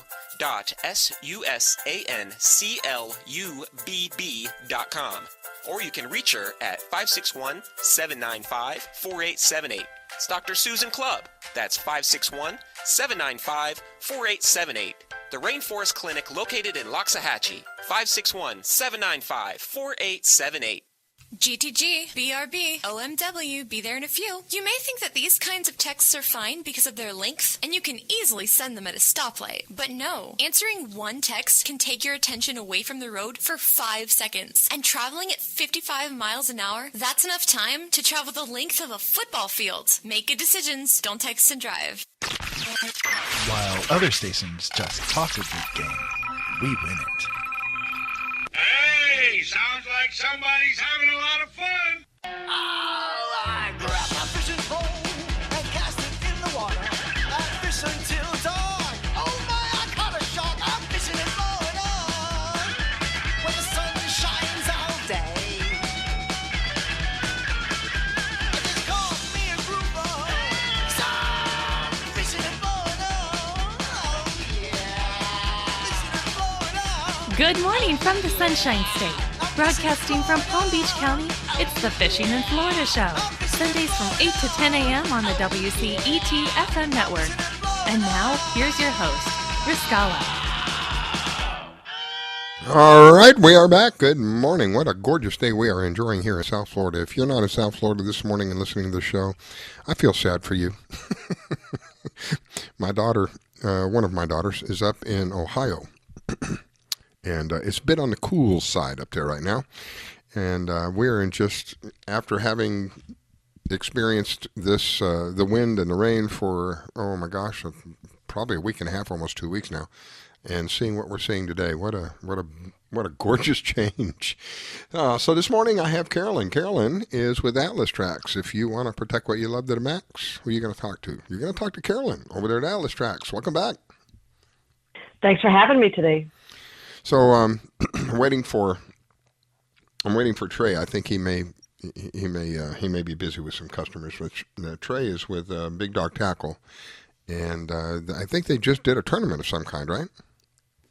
Yes, they had a real busy week. So not only did they have a full-fledged Kingfish tournament yesterday, which was the first tournament that they've done at the Kingfish series.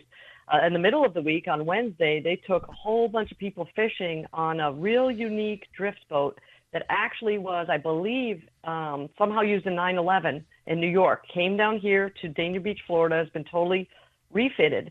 So what that means is you can actually get on this drift boat and you can actually do a 2 or 3 day trip all the way to the Bahamas. They have sleeping bunks on there. They have a full chef, full kitchen, cafeteria. And what he did was he did at no cost, taking kids and first responders and veterans fishing last Wednesday, Little Rock Seas, and just took everybody out fishing for a good time. So he put that whole thing together, which I would love him to be able to tell us about it. I wasn't able to make it, but he's always out there not only running his Big Dog Tackle, but giving back to the community and the fishing and everything else that goes along with the fishing community. And they did great yesterday from all the posts that I saw. Cool. And I think they're in a 27-foot boat, I think, at the biggest that they do. They just do such a great job with the guys. That, again, the fishing community, and I'm sure this is the same all over, but I'm just honored to be part of it here in South Florida, and whatever microscopic part that might be, because the people are just, it's really what it's about in my life, reaching out and helping. Help when you can, but do no harm. And that's what I see a lot of. Help whenever they can. They reach out and they help. They do a variety of things and give back to the community. The Chasing Tails tournament gives back to the community. There's a couple more I can't think of right off the bat, but they give back. Fish for the Cure. I mean, is that coming up or did that just happen? I can't keep track of it. The fishing. Well, that's a very good. Fish for the Cure was canceled because the seas were between 9 and 11 feet, and it was postponed until December 5. So we've got to make sure that we round up some more teams. 100% of the proceeds go right directly to the American Cancer Society. The donations can be made right to them, which that way people know that the money's going for a good cause to help, battle and find cures for these diseases.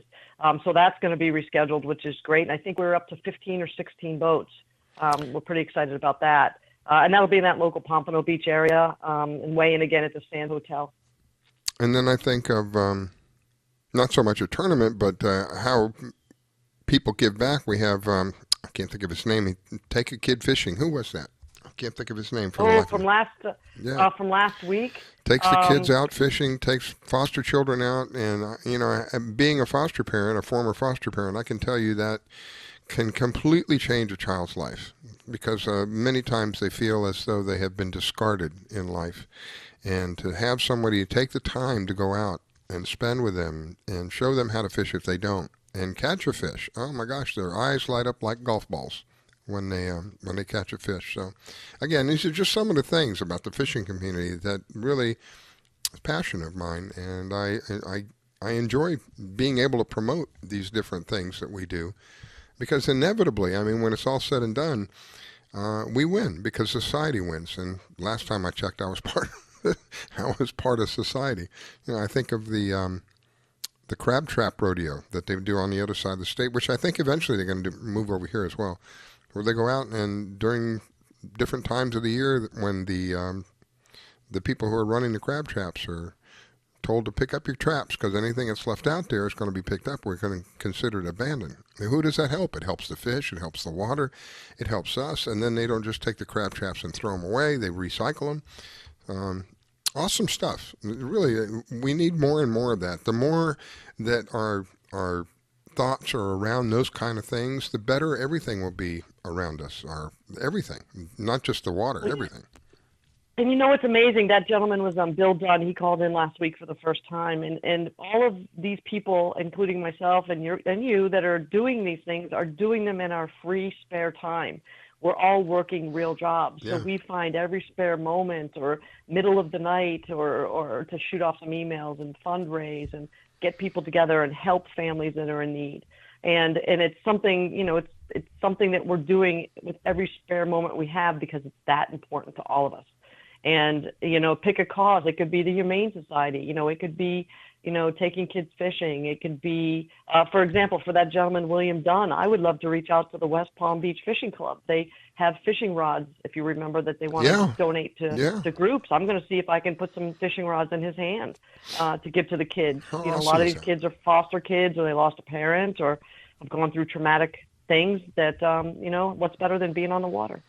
It's, for me, again, in my life's experience, it was a way that our family did something. All of us did the same thing at the same time. All of us had the same experience. But even in that, we had our own unique experience within the general. We all went fishing, but each of us had a unique experience during that.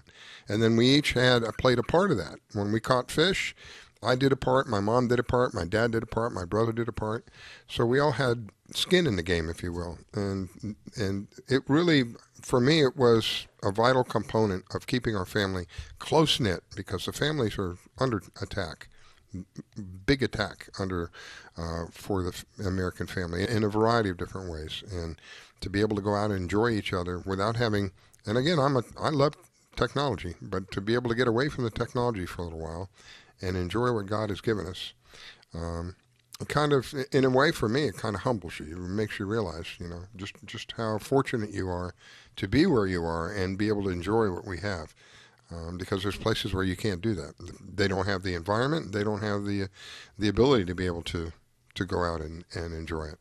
So and even if somebody wants to start fishing, you don't need expensive gear and boats. You can very simply take a stick and wrap some line around it, get a hook, and go get a folding chair and go find one of these waterfront parks or one of these little riverfront areas and just pull over and throw the hook in the water. It doesn't have to be expensive. It's just the family unit getting out, or maybe it's a dad and a son just getting out and enjoying a beautiful quality day like time. Today. So. Yep.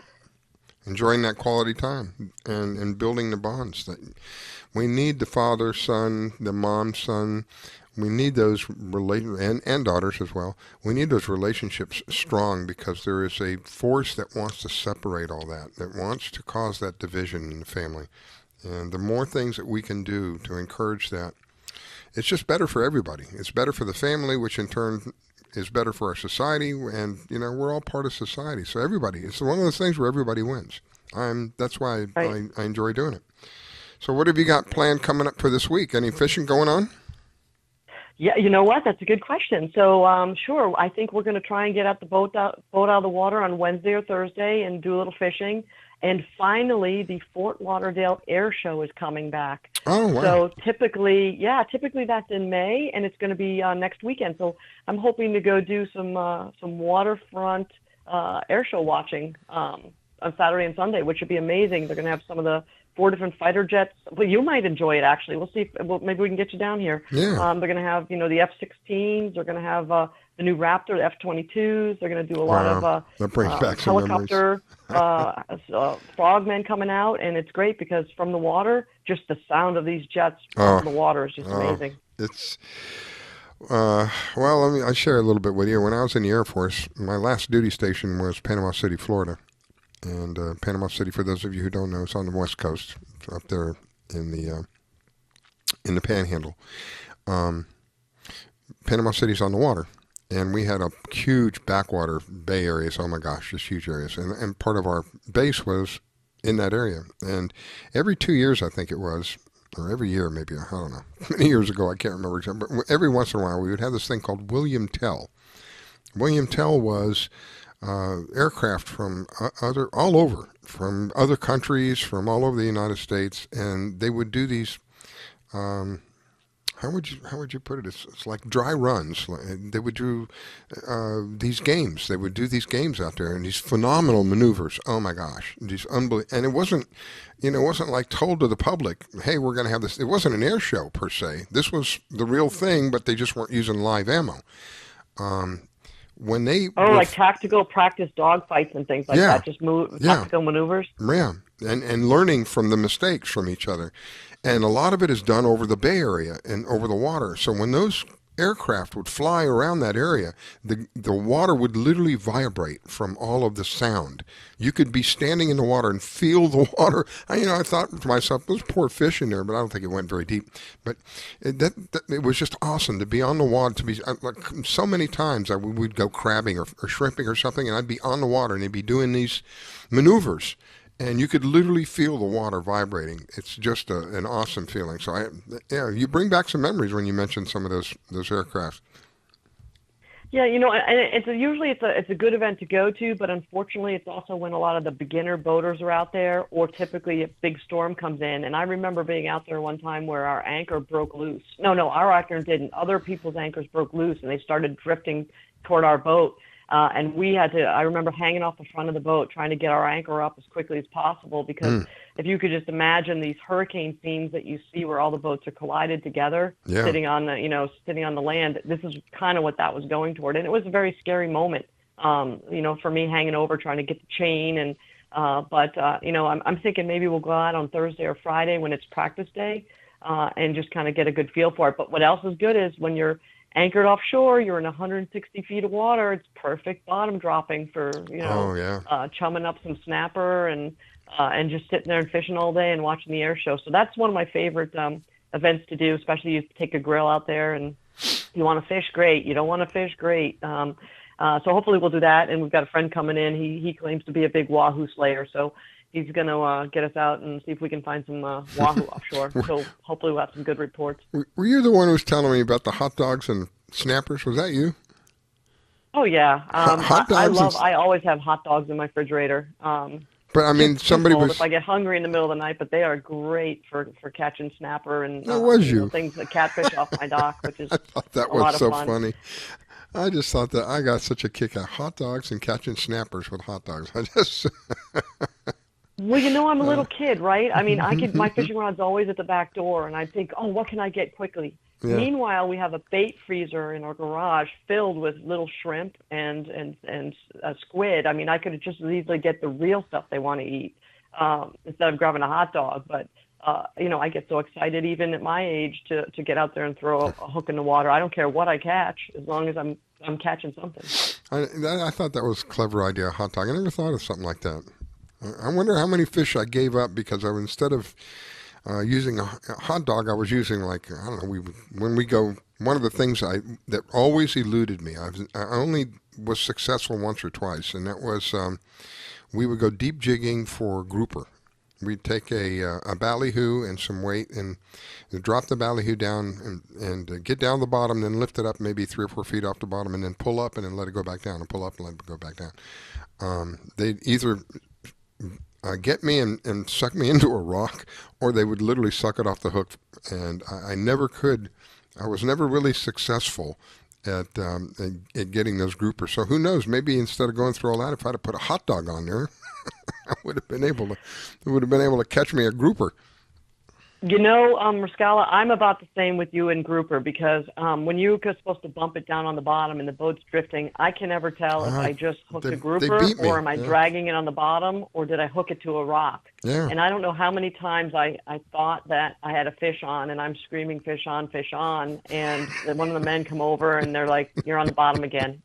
So I'm not really good at telling when it's hooked up or it's a grouper. But I'll tell you, who was it? George Poveromo wrote a real good story recently about if you do get hooked up to a grouper and it does go into the rock, let a lot of slack out and it thinks it's not hooked anymore, and it'll swim on out pretty quick.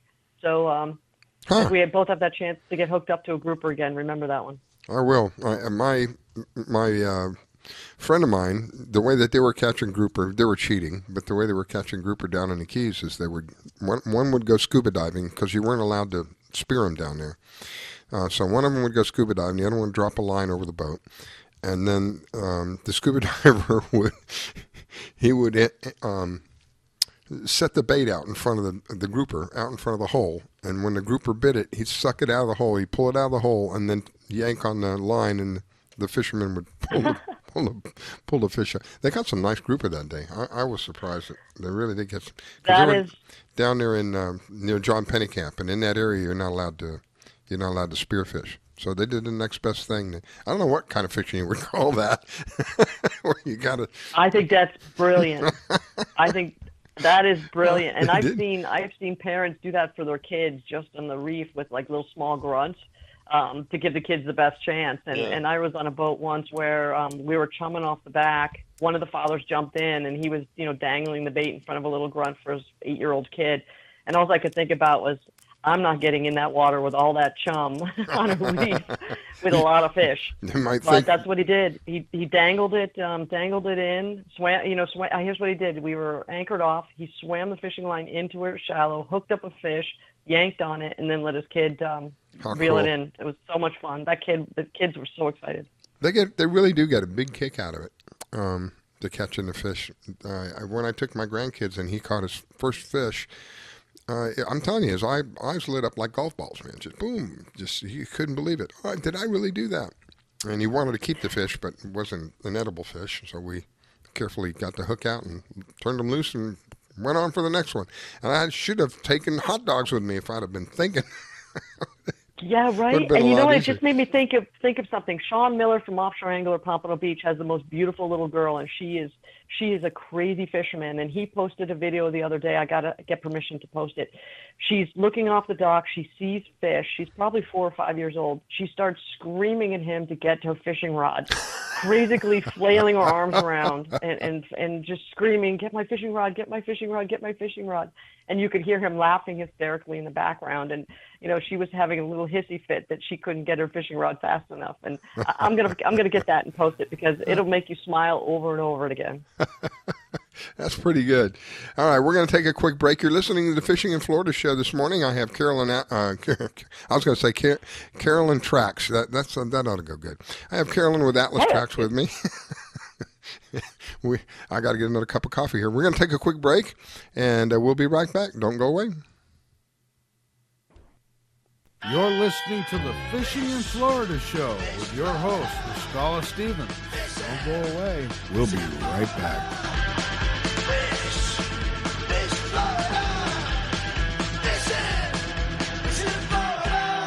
When it comes to parenting, there are no perfect answers. But that's okay, because you don't have to be perfect to be a perfect parent. Teens in foster care will love you just the same. For more information on adoption, visit adoptuskids.org. A message from the U.S. Department of Health and Human Services, Adopt U.S. Kids, and the Ad Council. Everywhere you look, people are talking about CBD. That's why it's such an exciting time to experience Hemp Works. the best-selling, most in-demand line of premium CBD oil and CBD products for your health and wellness. Founded by entrepreneur, executive, and business coach Jenna Zweigel, Hemp Works premium quality standards can be found from the top down and across the organization.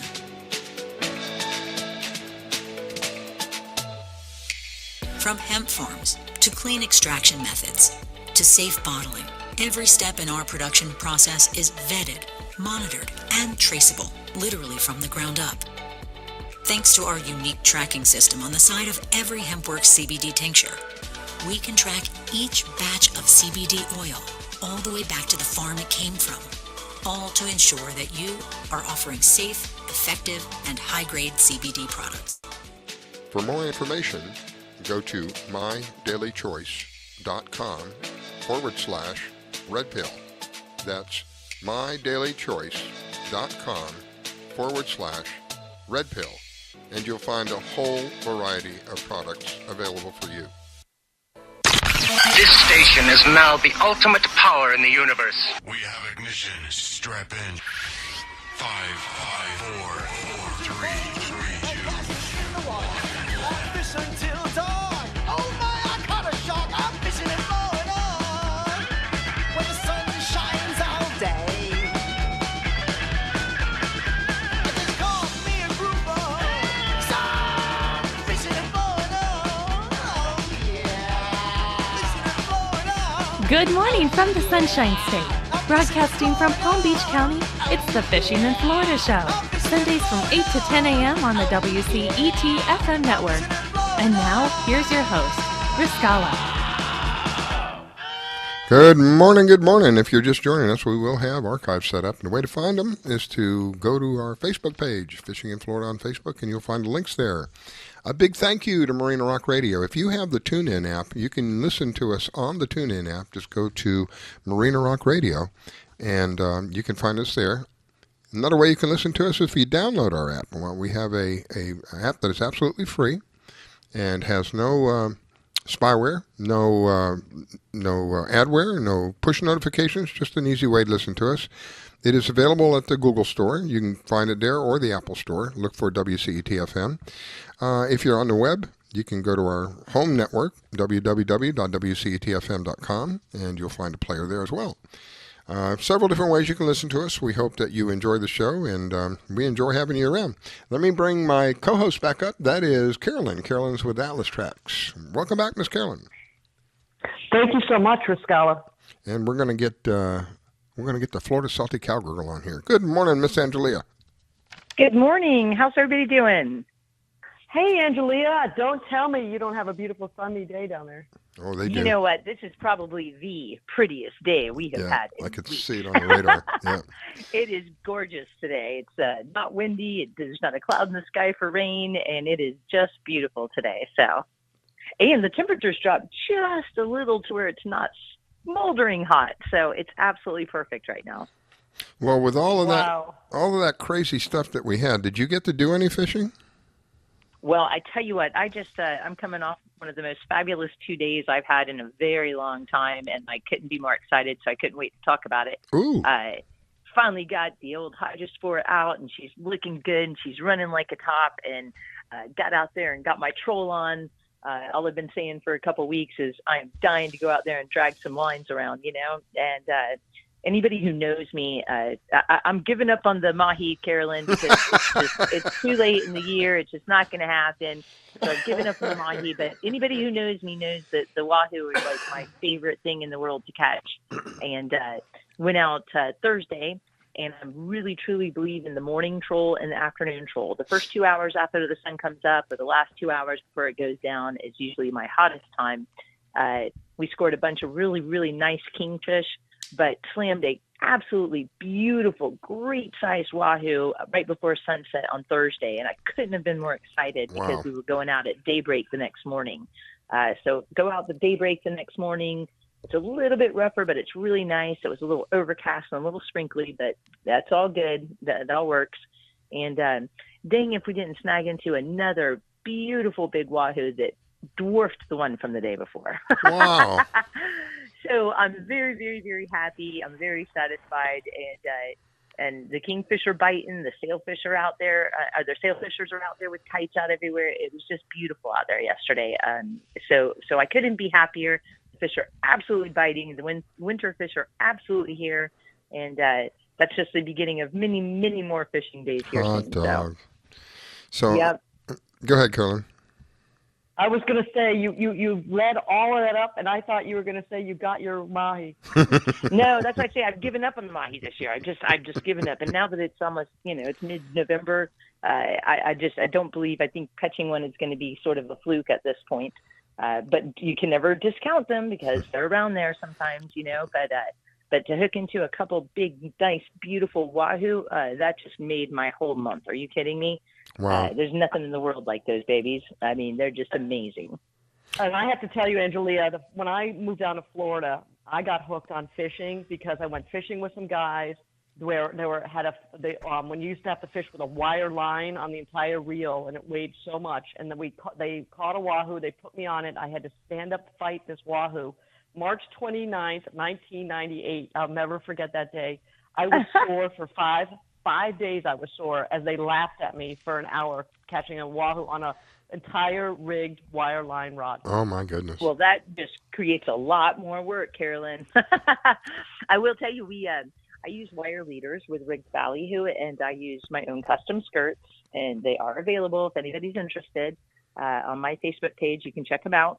But they wahoo for some reason are just drawn to them, and there is nothing in the world like a good wahoo fight, Carolyn. I mean, the runs they make are amazing, and the second one, the big one on yesterday morning, and he was big, he was meaty, he was almost 50 pounds, and that's a really respectable sized fish. Wow. And not only did he do a couple 150-yard runs on us, but when he got to the boat, he went absolutely ballistic when he saw the boat. He went in front of the boat because we had slowed the boat down so that I could fight him a little bit, but we never throw the boat in neutral. Always keep it in gear when you're fighting a wahoo. But he swam in front of the boat, tried to go under the boat. He played hell. He gave me hell.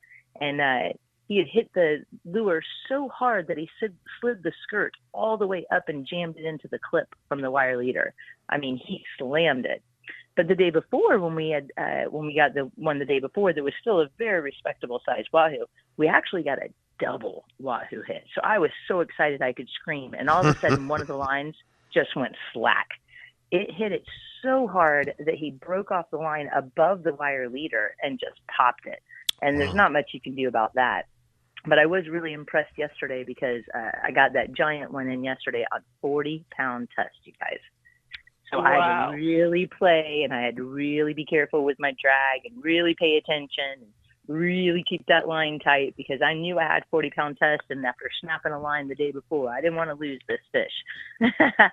So it's a little bit of a dance and a little bit of a feel that you get used to. But man, wahoo fishing is just amazing. Can't beat it. It's one of my favorites. What kind of speed were you trolling, and what kind of depth were you at whenever? The water down here is still pretty darn muddy just because of all the wind and rain we had. And when I was going out over the reef, it's still very, very muddy. And I was worried about that. I was also worried about the moon cycle because we all know that the wahoo will hit really good on the full moon. And I mean, I'm dead in the middle of the moon cycle. So that kind of worried me a little bit. But when you got off the reef edge into blue water, it was just beautiful and clear. So it's clearing up down here quickly. But we were probably in 150 foot of water, Carolyn, let's say between, a few hundred yards and a quarter mile off where the reef edge drops. And I'm very, very fond of areas like from Alligator Reef all the way north to Molasses Reef for anybody who's familiar with this area, like mid-Islamorada to up into Key Largo area. And I'll troll back and forth through there. There's several wrecks that are usually hot spots when the sailfishers are out there and there's an outgoing tide. I talked about this with Mike Simcoe last week. When the sailfishers are out there and there's an outgoing tide, you can capitalize on their chum slit coming offshore. But yeah, not really deep water, like about 150 foot. And one of them was just fantastic because we were skimming by one of the big popular wrecks that people fish down here. And every mooring ball was full of fishermen. And I wanted to skim my lines just as close by them as I could without being, without stepping on their toes at all. And as soon as I skimmed my lines by their boat, boom, that fish hit. So when I turned around and came back by, the guys were all like, "Did you get him? Did you get him?" So awesome. It's kind of fun to try to play off the other people who are fishing when they've got live baits out or they've got chum out, and you know it, and you can kind of play along with that and kind of capitalize on what they're doing too. But yeah, not real deep water. It was nice and blue and crystal clear, and I truly think that little bit of rainy overcast in the morning kind of fools them to thinking that dawn is lasting a little longer, you know? When it gets in the middle of the day and the sun's just shining real bright, trolling's just really no good in the middle of the day, or at least not for me. I've had some lucky moments, but that's not when I target to go troll. So, but now, are you back accepting charters and people can start booking you now that you have your hydrosport back in the water? Absolutely. She's beautiful. She's ready to rock. Everything's perfect. And yes, absolutely. I have booking charters. And even if anybody's just interested in going out to go snorkel at the reef, I love that so much that I'd love to take you. So please get in touch with me if you're looking into coming down here and going fishing. If you get a family and you'd like to take them out and show them some of the beautiful reefs out here, I'd love to help you with that as well. But yeah, you want to go after some sport fish. It's a perfect time of year. I'm absolutely booking charters, and I'd absolutely love to take you out. In fact, Carolyn, you'd laugh because I kept saying the last couple of days, I'm like, darn it, I wish I had Carolyn and Pam on the boat right now. You know, I'm only an hour and 45 minutes north of you. If you give me a one-day heads up, I could get down there and do a day trip and fish with you. And I would love to get out there and you know, show the boys what the girls can do. Absolutely. Riscala, we might have to drag you along just for fun. Come on. You don't have to drag me. I'll be there with bells on. Awesome. And I don't think Pam would be too hard to get talked into it. It's not that far of a drive. No, I don't think so. And I'll tell you what, Riscala can stop right here, and I'll put the bells on them. And then we can drive That's down together. Awesome. Oh, my goodness. Oh, getting myself in trouble. Well, you know, I'm running out of time, but before we go, I want something we don't talk about very much with Angelia, and that is I think you still do make handmade lures. Do you still do that? I absolutely do. And, you know, my favorite color, and I've been very, very successful with it. And it's actually the first colors that I started with when I started with J-Cam, with the wonderful, wonderful Peter Camerano, who I can't speak highly enough, and I miss him daily. But the pink and chartreuse split skirt that I use with a 5-ounce lead head, it's just Wahoo candy. I don't know why they hit it every dang time. And yes, I hand make them, and they are available. So anybody who's interested in that, please get in touch with me. And I'd love to help you out with that too. They're really successful. Make some high speed. And you were talking about speed, Carolyn, real quick. I hear these guys talking about high speed trolling for Wahoo, and they're trolling at like 16 knots. Never have I trolled that fast. And I mean, never. I usually troll between 8 and 9 knots. My theory is that you eliminate a lot of other species if you're going on at that speed. But I've caught all my Wahoo between 8 and 10 knots trolling. So why in the world would I troll at 16 knots and eliminate so many other species that I may catch along the way? You know. So I troll about. I troll about 8 or 9 knots, and that way I kind of capitalize on everything. Yep. And you know what? I wanted to mention, back to your lures. You know what I used to do with Peter, and I miss him too, is I used to, everyone that bought a tracker that I knew was a fishing person, I would give as a gift one of his lures. So let me get back together with you, because it's such a nice package if someone opens a tracker and they have a nice little feather or a plug or something like that. I just think it's warm and fuzzy, and it really just sets off a nice package. So I'll get back with you, and that'll help you too. That'd be fantastic. I love that, Carolyn. All right, ladies. Well, this is what happens when we're having a good time. It rapidly goes away. So I'm going to give Angelia an opportunity. Anybody wants to reach you, how are they going to do that? You can reach me on any kind of social media. And yes, I haven't been on it in the last couple of weeks. I've been really busy trying to get some things changed around where I'm fishing more and concentrating on that as my priority again, which is the case. And so I'll be back active on social media this week. You could always reach me, Florida Salty Cowgirl, on Facebook or on Instagram. I'll have my website back up at the beginning of the year with an availability calendar for charters, so that will be very helpful. That'll be floridasaltycowgirl.com. And always, you can text me on my personal phone at 813-610-0078. I stay busy, so a text is the best way to get me to call you back quickly. Hot dog. Well, I wish you an awesome, and it is an awesome day. I wish you an awesome day, my friend. Thank you for taking time to share with us today. Thank you so much, guys. I hope everybody has a great day. It's beautiful outside. Get out there. Go ahead, Carolyn. Enjoy. Tight lines, Angelia. Talk to you next week. And you got it, guys. So long. Carolyn, thank you for being co-host. Greatly appreciate it, my dear. I wish you an awesome day. Get out there, and I know you're probably going to... All you have to do is go into the backyard. It's so unfair. All she's got to do is go in the backyard. Down here one of these days. I've got a milk crate, a fishing rod, and a bag of hot dogs, so I'm pretty good for the Love day. it. All right, everybody. Thank you for taking time to listen in. We'll be back in a week. God bless.